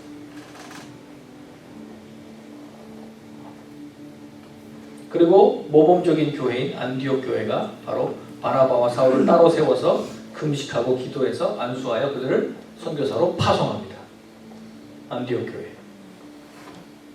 그리고 여기서 헬라인들이 구원받아서 이때로부터 시작하여 그리스도인이라고 하는 말을 듣습니다. 안디옥 교회 때부터. 예루살렘 교회 때가 아니고요. 이방인 안디옥 교회 때부터 그리스도인이라는 말을 듣게 된다고요. 시간이 10분밖에 안 남아서 좀 속도를 내겠습니다. 예루살렘 공의회 결정은요. 그거였어요. 이방인 중에서 하나님께로 돌아오는 자들을 괴롭게 하지 말고 다만 우상의 더러운 것과 은행과 목매어 죽인 것과 피를 멀리하라고 편지하는 것이 옳으니. 베드로가 그렇게 증언하는 거예요. 아니 이방인 그들도 안수하니까 성령이 임하셨는데 우리와 동일한 성령을 받은 우리 형제 자매들인데 우리가 뭐라고 그 사람들을 맡겠느냐. 그들도 우리가 똑같이 주 예수의 은혜로 구원받은 줄 우리가 믿노라. 이방인이라고 우리는 구원이 없다고 우리 착각했는데 그분들도 하나님이 구원하시더라. 근데 우리가 뭐라고 그걸 막느냐. 그래서 이때 이방인들은 할례도 받아야 되고 율법 지켜야 되고 하는 이 유대주의자들이 이 문제 제기했을 때 베드로가 막아요. 그리고 바울과 실라가 와서 증언해요. 우리가 선교해 보니까 이방인들 다 성령 받던데 뭐 이러면서 증언해요. 그래서 이때 이렇게 결정이 내려지는 거예요. 예루살렘 공의회 사도행전 15장은 큰 벽을 하나 넘은 거예요. 선교에서. 자, 세 번째. 자, 서신서입니다. 신약에서 복음서, 그다음에 역사서, 사도행전 다음에 서신서가 나와요. 편지. 사도 바울의 편지만 13권이에요. 그 공동서신이 또 몇 권 있죠. 히브리서, 그다음에 야고보서, 베드로 전후서 이런 공동서신이 있죠. 그래서 선교 그러니까 편지들인데 여러분 뭐라고 제가 썼어요? 서신서를 뭐라고 제가 설명했습니까? 선교사의 선교 편지라고요. 선교 편지예요 이거. 왜냐하면 쓰신 분들이 선교사거든요. 저도 이게 한국에서 목회할 때는 잘 감이 안 왔어요. 근데 제가 요르단 가서 선교 편지를 써보니까 이게 진짜 선교 편지였구나. 서신서가 다 선교사들의 편지였구나 하는 게 그냥 이해가 가더라고요. 여러분 성경을 정말 다 그대로 느끼고 그대로 경험하고 살고 싶으시면요 선교사가 되시면 성경에 있는 모든 내용이 그냥 그대로 나한테 옵니다. 전에는 머리로 이해하던 것이 선교사 되면 그대로 그냥 나한테 삶으로 옵니다. 성경을 뭐 fully 이해하고 싶다. 선교사가 되시길 축원합니다. 지금 선교사 되라고 지금 이야기하고 있는 거예요.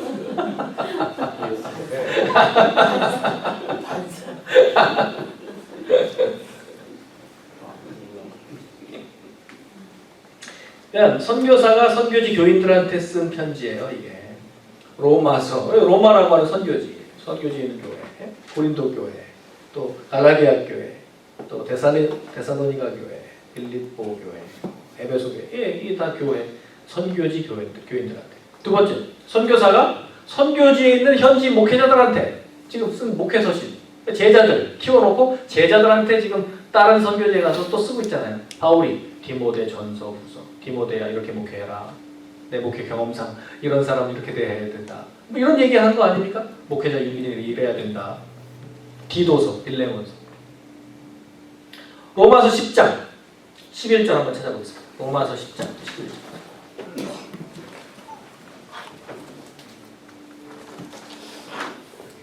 로마서 10장 11절부터 15절까지. 로마서 10장 11절부터 15절까지. 이 다 선교 편지인데요. 그 중에 대표적인 한 본문을 한번 보겠습니다. 시작. 성경이 이르되 누구든지 그를 믿는 자는 부끄러움을 당하지 아니하리라 하니 유대인이나 헬라인이나 차별이 없음이라 한 분이신 주께서 모든 사람의 주가 되사 그를 부르는 모든 사람에게 부요하시도다. 누구든지 주의 이름을 부르는 자는 구원을 받으리라. 그런즉 그들이 믿지 아니하는 이를 어찌 부르리요? 듣지도 못한 이를 어찌 믿으리요? 전파하는 자가 없이 어찌 들으리요? 보내심을 받지 아니하였으면 어찌 전파하리요? 기록된 바 아름답도다 좋은 소식을 전하는 자들의 발이여 함과 같으니라. 아멘. 한 분이신 주께서 모든 사람의 주가 된다. 네, 차별이 없다고요. 이방인이나 뭐 유대인이나 차별이 없습니다. 그래서 그를 부르는 모든 사람에게 부요하시다. 그래서 누구든지, 그러니까 이방인이든지 유대인이든지 누구든지 주의 이름을 부르는 자는 구원을 얻으리라. 이것이 이제 로마서의 주제죠. 핵심 주제죠. 근데 이 예수님의 이름을 부르려면 어떻게 해야 돼요? 들어야죠. 듣지 못하는데 어떻게 부르려고 그랬잖아요. 아니 믿어야죠. 믿어야 부르죠. 근데 믿으려면 어떻게 해야 돼요? 들어야죠. 예수 이름을 듣지도 못하는데 어떻게 믿어요 그분을? 그럼 들으려면 누군가는 전파해야죠. 전파하는 자가 없는데 어떻게 들어요? 전파하는 자가 생기려면 누군가는 보냄을 받아야죠. 지금 요 얘기를 하고 있잖아요. 거꾸로. 그래서 보내심이 첫 번째, 보내심. 선교가 첫 번째라고요. 뉴저지 출신이시던데. 우리나라에 오신 선교사님들이. 네, 언더우드, 뉴브룬스윅 신학교, 아펜젤러, 드루 신학교. 다 뉴저지 출신이세요. 우리는 뉴저지에 빚을 지고 있어요, 한국은. 제가 여기 와서 알았어요, 저도. 그렇게 언더우드 아펜젤러 이제 막 강의를 하고 다녔는데 그분 출신은 여기 와서 알았어요. 그래서 일부러 제가 그 두 학교 찾아갔습니다. 가서 흔적을 막 보고, 어유 막 흉상 보고, 아유 감사합니다, 선배님.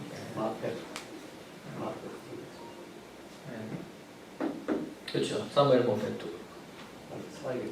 어디 그 밑에 아들들이 살아있는 거죠. 예. 마포 3년이라고. 예. 한국말이 마포 3년이죠. 예, 3년. 사무엘 모멘토. 마포 3년. 네, 그러니까 언더우드는 원두라고 하는 이름을 가지셨죠. 원두. 여러분 이런 그 선교사님들의 보내심을 받아서 한국까지 오셨으니까 복음을 전파하셨죠. 그리고 그 복음 전파하는 내용을 우리가 조선인들이 듣게 되었고, 그 예수님을 우리가 들었으니까 믿음이 생겼고, 그 믿어서 예수님을 주를 부르는 자는 구원을 받는다 해서 우리가 구원을 얻게 된 거 아닙니까? 한국교회는 철저하게 선교사의 빚을 지고 있습니다. 그래서 우리가 또 다른 나라의 또 다른 민족에게 보냄을 받는 거예요. 제가 그래서 요르단까지 간 거예요. 요르단에서 이라크 사람 만나고, 팔레스타인 사람 만나고, 레바논, 시리아 사람 만나고, 요르단 사람 만나고, 이집트 사람도 만나고. 보냄을 받은 거예요. 바울의 사역지 결정 원칙이 어떤 거냐면요. 로마서 15장에 보면은요. 몇 장 더 넘기면 나오는데, 로마서 15장 한번 20절 볼까요? 20절, 21절 시작. 또 내가 그리스도의 이름을 부르는 곳에는 복음을 전하지 않기를 힘썼노니 이는 남의 터 위에 건축하지 아니하려 함이라. 기록된 바 주의 소식을 받지 못한 자들이 볼 것이요 듣지 못한 자들이 깨달으리라 함과 같으니라. 아멘. 네, 그리스도의 이름을 부르는 곳에는 복음을 전하지 않기를 힘썼다. 남의 터 위에 건축하지 않기로 했다. 이미 거기 예수님의 터전이 터가 닦였는데 굳이 나까지 가서 경쟁할 이유는 없다. 이분은 복음의 긴박성을 가지고 있는 거예요. 자기 세대의 세계 선교를 완성하려고 하는 그 목적을 갖고 계셨던 분이기 때문에 거기에 복음이 전파됐어? 그러면 잘 됐네. 나는 그럼 다른 지역. 이렇게 하는 거예요. 너무 단순한 이유예요.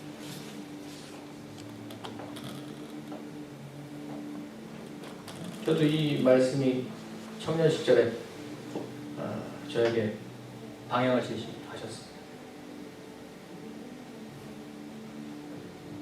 선교지 결정할 때 원리가 됐습니다. 여러분 로마서 16장에 수많은 사람들의 이 명단이 나와요. 베베, 프리스길라, 아굴라, 그 집에 있는 교회, 에베네도, 마리아, 안드로니고, 유니아, 암볼리아, 우르바노스, 다고 너무 많은 이름이 계속 나오는데요. 이 로마서 16장에 있는 부록 같은 사람 이름 뭐 이렇게 많이 써놨어. 그런데 지금 이 선교 편지를 쓰고 있을 때, 여러분 저도 선교 편지 쓸 때 어떤 집사님들의 이름을 제가 거론하거든요. 어떤 교회 이름을 제가 거론하거든요. 그 장로님 잘 계십니까? 말 거론하거든요. 저는 그분들의 사랑의 빚을 졌고 그분들의 기도의 빚을 졌고, 그리고 선교사들은 무슨 마음으로 그렇게 축복하는지 아십니까? 하나님 이분들이 저와 동역했습니다. 헌금해 주시고 기도해 주셨는데 이분들 요르단에서 제가 한 이 선교에 대해서 동역이기 때문에 요르단 상급 똑같이 주십시오. 통역자니까. 지금 그 마음으로 로마서 16장 기록한 거예요. 사도 바울이. 선교사 혼자 못해요. 동역자가 있어야죠. 후원자가 있어야죠. 이게 대표적인 교회가 빌립보 교회예요. 여기 뭐 다 쓰진 않았는데요. 빌립보 교회가 이 동역자, 바울의 동역자가 되어준 교회고 후원 교회였어요. 빌립보 교회는요, 빌립보 1장 1절부터 쭉 보면은요, 너희가 첫날부터 이제까지 복음 사역에 동참하여 주어서 내가 기쁨이 충만하다 이렇게 말합니다. 그리고 더 심하게 말해요. 빌립보서 4장 15절 이하에 한번 찾아볼게요.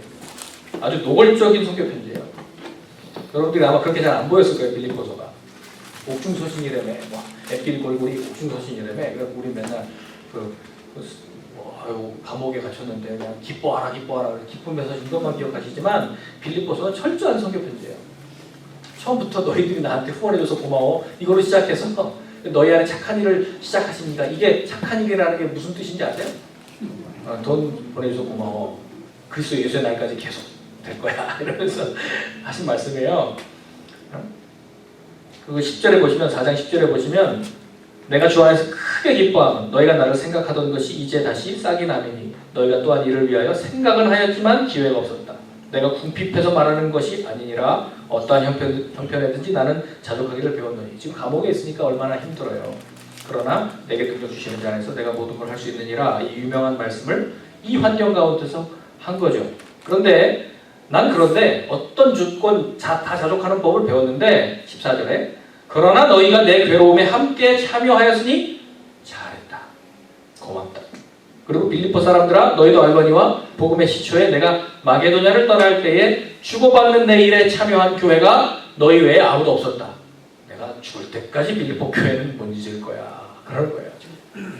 데살로니가에 있을 때에도 너희가 한 번뿐 아니라 2번씩이나 나의 쓸 것을 보내었도다. 여러분 이런 내용이 있었던 거 아셨어요? 내가 선물을 구함이 아니오 오직 너희에게 유익하도록 풍성한 열매를 구함이라. 내게는 모든 것이 있고 또 풍부한지라. 그렇게 염려하지 않아도 된다는 거예요. 에바브로디도 편에 너희가 준 것을 받음으로 내가 풍족하니 이는 받으실 만한 향기로운 제물이요 하나님을 기쁘시게 한 것이라.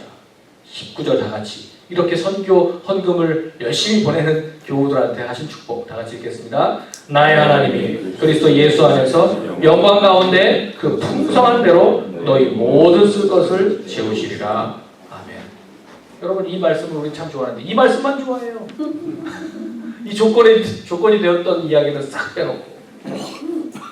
그러니까 선교에 후원했던 사람들에 대해서 주신 말씀이에요. 왜냐하면 사도 바울은 이걸 동일한 축복으로 여기고 있거든요. 네, 선교는 기도로 됩니다. 그리고 물질은 이러한 마음으로 동참하는 동역자들 그들의 힘으로 됩니다. 여러분 군대에는 이런 말이 있어요.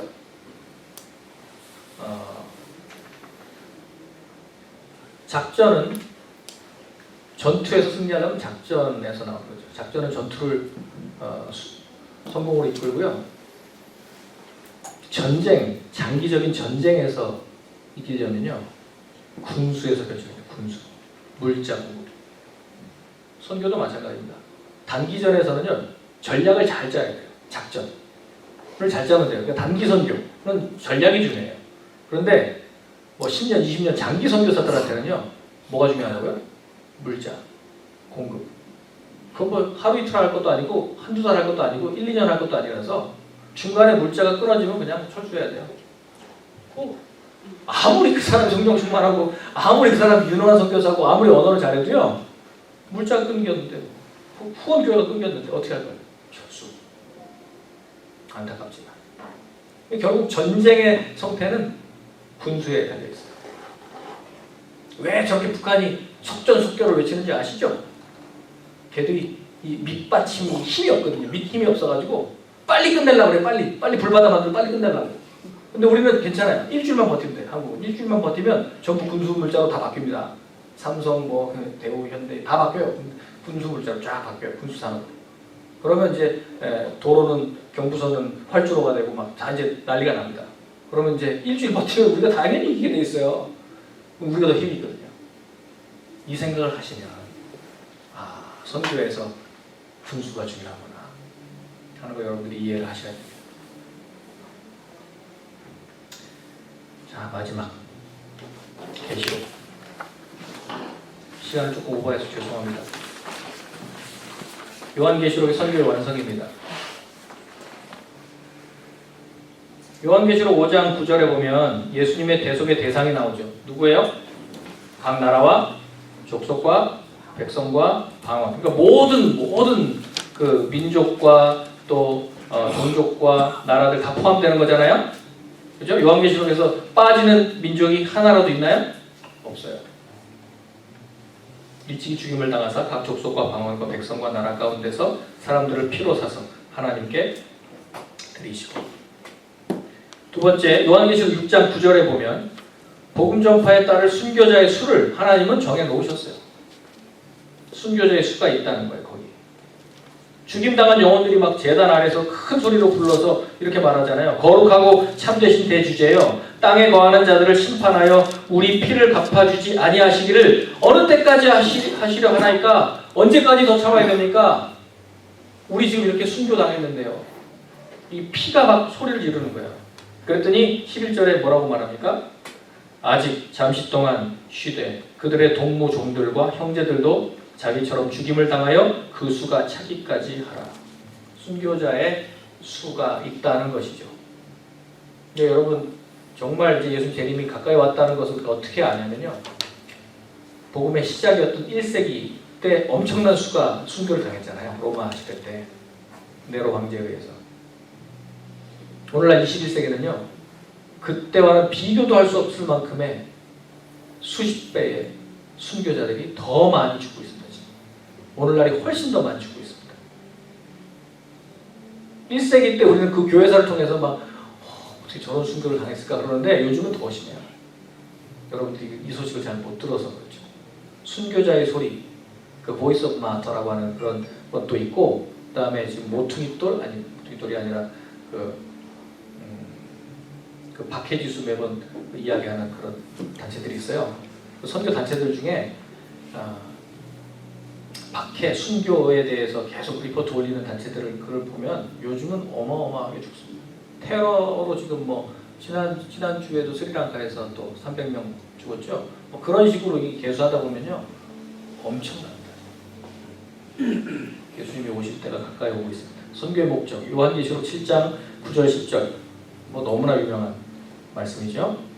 이 일 후에 내가 보니 각 나라와 족속과 백성과 방언에서 아무도 능히 셀 수 없는 큰 무리가 나와 흰옷 입고 손에 종려가지를 들고 보좌 앞과 어린 양 앞에 서서 큰 소리로 외치르되 구원하심이 보좌에 앉으신 우리 하나님과 어린 양에게 있도다. 아멘. 실제로 구원받은 사람들은 다 어디 출신이에요? 각 나라 족속 백성과. 요한계시록 11장 15절. 요한계시록 11장 15절에 보면 영원한 주의 왕국의 도래에 대해서 말씀하시죠. 일곱째 천사가 나팔을 부니까 세상 나라가 우리 주와 그의 그리스도의 나라가 되어 그가 세세토록 왕 노릇 하시리로다. 아멘. 여러분 요한계시록에서 지금 천상의 예배에 대한 말씀으로 끝을 내는데요. 그리고 맨 마지막에 새하늘과 새 땅, 새 예루살렘, 그리고 거기에서 우리가 이제 영원히 하나님을 찬양하는 그 모습으로 끝이 납니다. 근데 예배가 없어서 선교한다라는 말 들어보셨어요? 존 파이퍼가 하는 말이에요. 예배가 없어서 선교한다. 이게 미션 퍼스펙티브에 있는 그 아티클의 주제인데요. 네, 그 땅에 예배가 없기 때문에 선교사가 가는 겁니다. 왜냐하면 하나님께서 우리를 만드신 목적이 예배 받으시려고, 우리와 교제하시려고. 여러분 웨스트민스터 신앙고백 1조가 뭐예요? 우리 사람을 지으신 창조 목적이 뭐라고요? 하나님을 영화롭게 하기 위해서. 예배. 하나님은 온 세상의 하나님께 영광 돌리는 게 예배인데요. 예배는 하나님이 최고다, 하나님 우리의 구원자다, 창조주시다라고 하는 것을 인정하는 거잖아요. 영광 돌리는 일. 그래서 교회의 목표는요, 선교가 아니에요. 선교는 교회 존재 이유는 되는데요. 교회 그 최고의 목표는 선교가 아니에요. 선교는 그 예배를 위한 도구가 되는 중간 브릿지가 되는 거예요. 그 땅에 예배가 없으니까, 아직도 예배를 모르는 사람들이 있으니까 하나님과 지금 이어져야 되는데 이 예배를 모르니까 우리가 선교를 하는 거죠. 그래서 그들도 우리와 같은 예배자가 되게 하려고. 그래서 천국의 완성은 예배예요. 천국에 가면 선교가 없습니다. 더 이상 전도 안 해요. 거기 다 예수 믿는 사람만 있어요. 거기서 영원히 남는 건 뭡니까? 예배만 남습니다. 그 예배에는 뭐가 없습니까? 아쉽게도 목사들의 설교가 없어요. 아쉽죠. 거기 얼마나 많은 목사들이 있겠어요. 예수님 오늘은 제가 한번 강단에 아서라. 그 뭐가 있어요? 찬양밖에 없죠. 하나님 계시고 예수 계시는데 무슨 설교? 네? 그럼 천국 가면 없을 게 너무너무 많아요. 선교 없어요. 전도 없어요. 설교 없어요. 찬양만 있어요. 예배만 있어요. 그러니까 예배의 핵심이 일단 찬양이에요.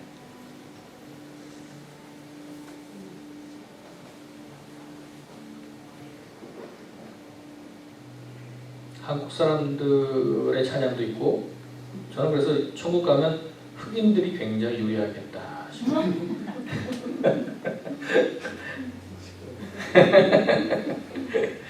모르겠습니다. 뭐 멜로디가 없어도 예배니까. 네, 예배가 없기 때문에 선교가 필요한 것이다 라고 하는 것을 여러분들이 이해하셨으면 좋겠어요. 그래서 선교는요, 예배는 모든 민족으로부터 하나님이 받으셔야만 되는 것이기 때문에 한 민족도 여기서 제외될 수는 없어요. 하나님은 모든 민족의 예배를 받으시기를 원하시니까. 그래서 모든 민족이 구원받을 때까지 예수님이 재림을 잠깐 지연시키고 계시는 거죠. 못 오시는 거죠. 지금. 선교는 프로그램이나 프로젝트가 아니에요. 저 사람이 가난하고 불쌍해서 내가 가는 게 아니에요. 선교의 동기는 하나님에 대한 열정, 하나님께 영광 돌리고 싶어하는 그 마음, 내가 하나님을 뜨겁게 사랑하니까 나가는 것이지 사실 사람 보고 가는 게 아닙니다. 그건 두 번째, 세 번째 목적이에요. 그 사람들이 불쌍하니까 우리 자꾸 그렇게 생각하는데 사람 보고 가면 괜히 선교 사람 나가도 바로 지치고 힘들어요. 진정한 예배를 드려본 사람만이 진정한 선교에 참여할 수 있죠. 예배는 바로 그 선교의 연료가 됩니다. 예배가 바로 선교의 연료입니다. 그러니까 내가 예배자가 되지 못하는데 어떻게 선교를 합니까? 선교지에 가면요, 근데 뭐 한인교회도 없는 뭐 이런 선교지에 가면 혼자서 예배하는 법을 알아요. 그래서 혼자서 뭐 기타라도 치고, 기타 못 치면 그냥 생으로라도 해야지. 찬양도 하고 뭐 노래 아니어도 혼자 말씀 보고 혼자 예배드리고 이걸 할 줄 알아요. 찬양 우리가 잘하잖아요. 아무도 예배하지 않는 그곳에서 나주를 예배하리라.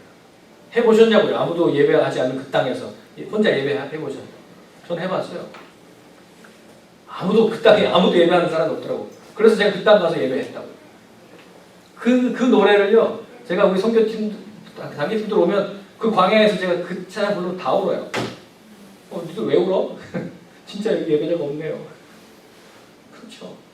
하나님 그 땅에서 우리를 예배자로 부르셨다. 하나님의 영광을 더 많이 경험한 사람일수록 선교가 일어나기를 더 소망하고 열렬히 동참하게 될 것입니다. 예, 오늘 여기까지 신약의 선교 문적 그렇죠. 기도하겠습니다. 마라나타 주님 다시 오시길 우리는 소망합니다. 초림과 재림 사이에서 유일하게 우리에게 남겨진 이 사명은 바로 선교에 있는 줄 깨달았습니다. 하나님 구약부터 신약까지 신구약 전체 내용에 우리에게 맡기신 이 위임, 그 핵심은 바로 너희는 가서 모든 민족을 제자 삼으라는 것이었습니다. 주님, 우리가 이 명령에 순종하는 선교사로 살게 하여 주옵소서. 우리가 가든지 보내든지 또 후원하고 기도하든지 어떤 방식을 쓰든지 간에 우리가 이 선교의 일에서 빠지는 사람 없게 하여 주옵시고, 하나님 나라의 일에 우리가 기도로 무릎으로 또 물질로 또 우리의 몸으로 우리의 입술로 또 우리의 손과 발로 선교사로 살게 하여 주옵소서. 감사드리며 예수님의 이름으로 기도합니다. 아멘. 감사합니다.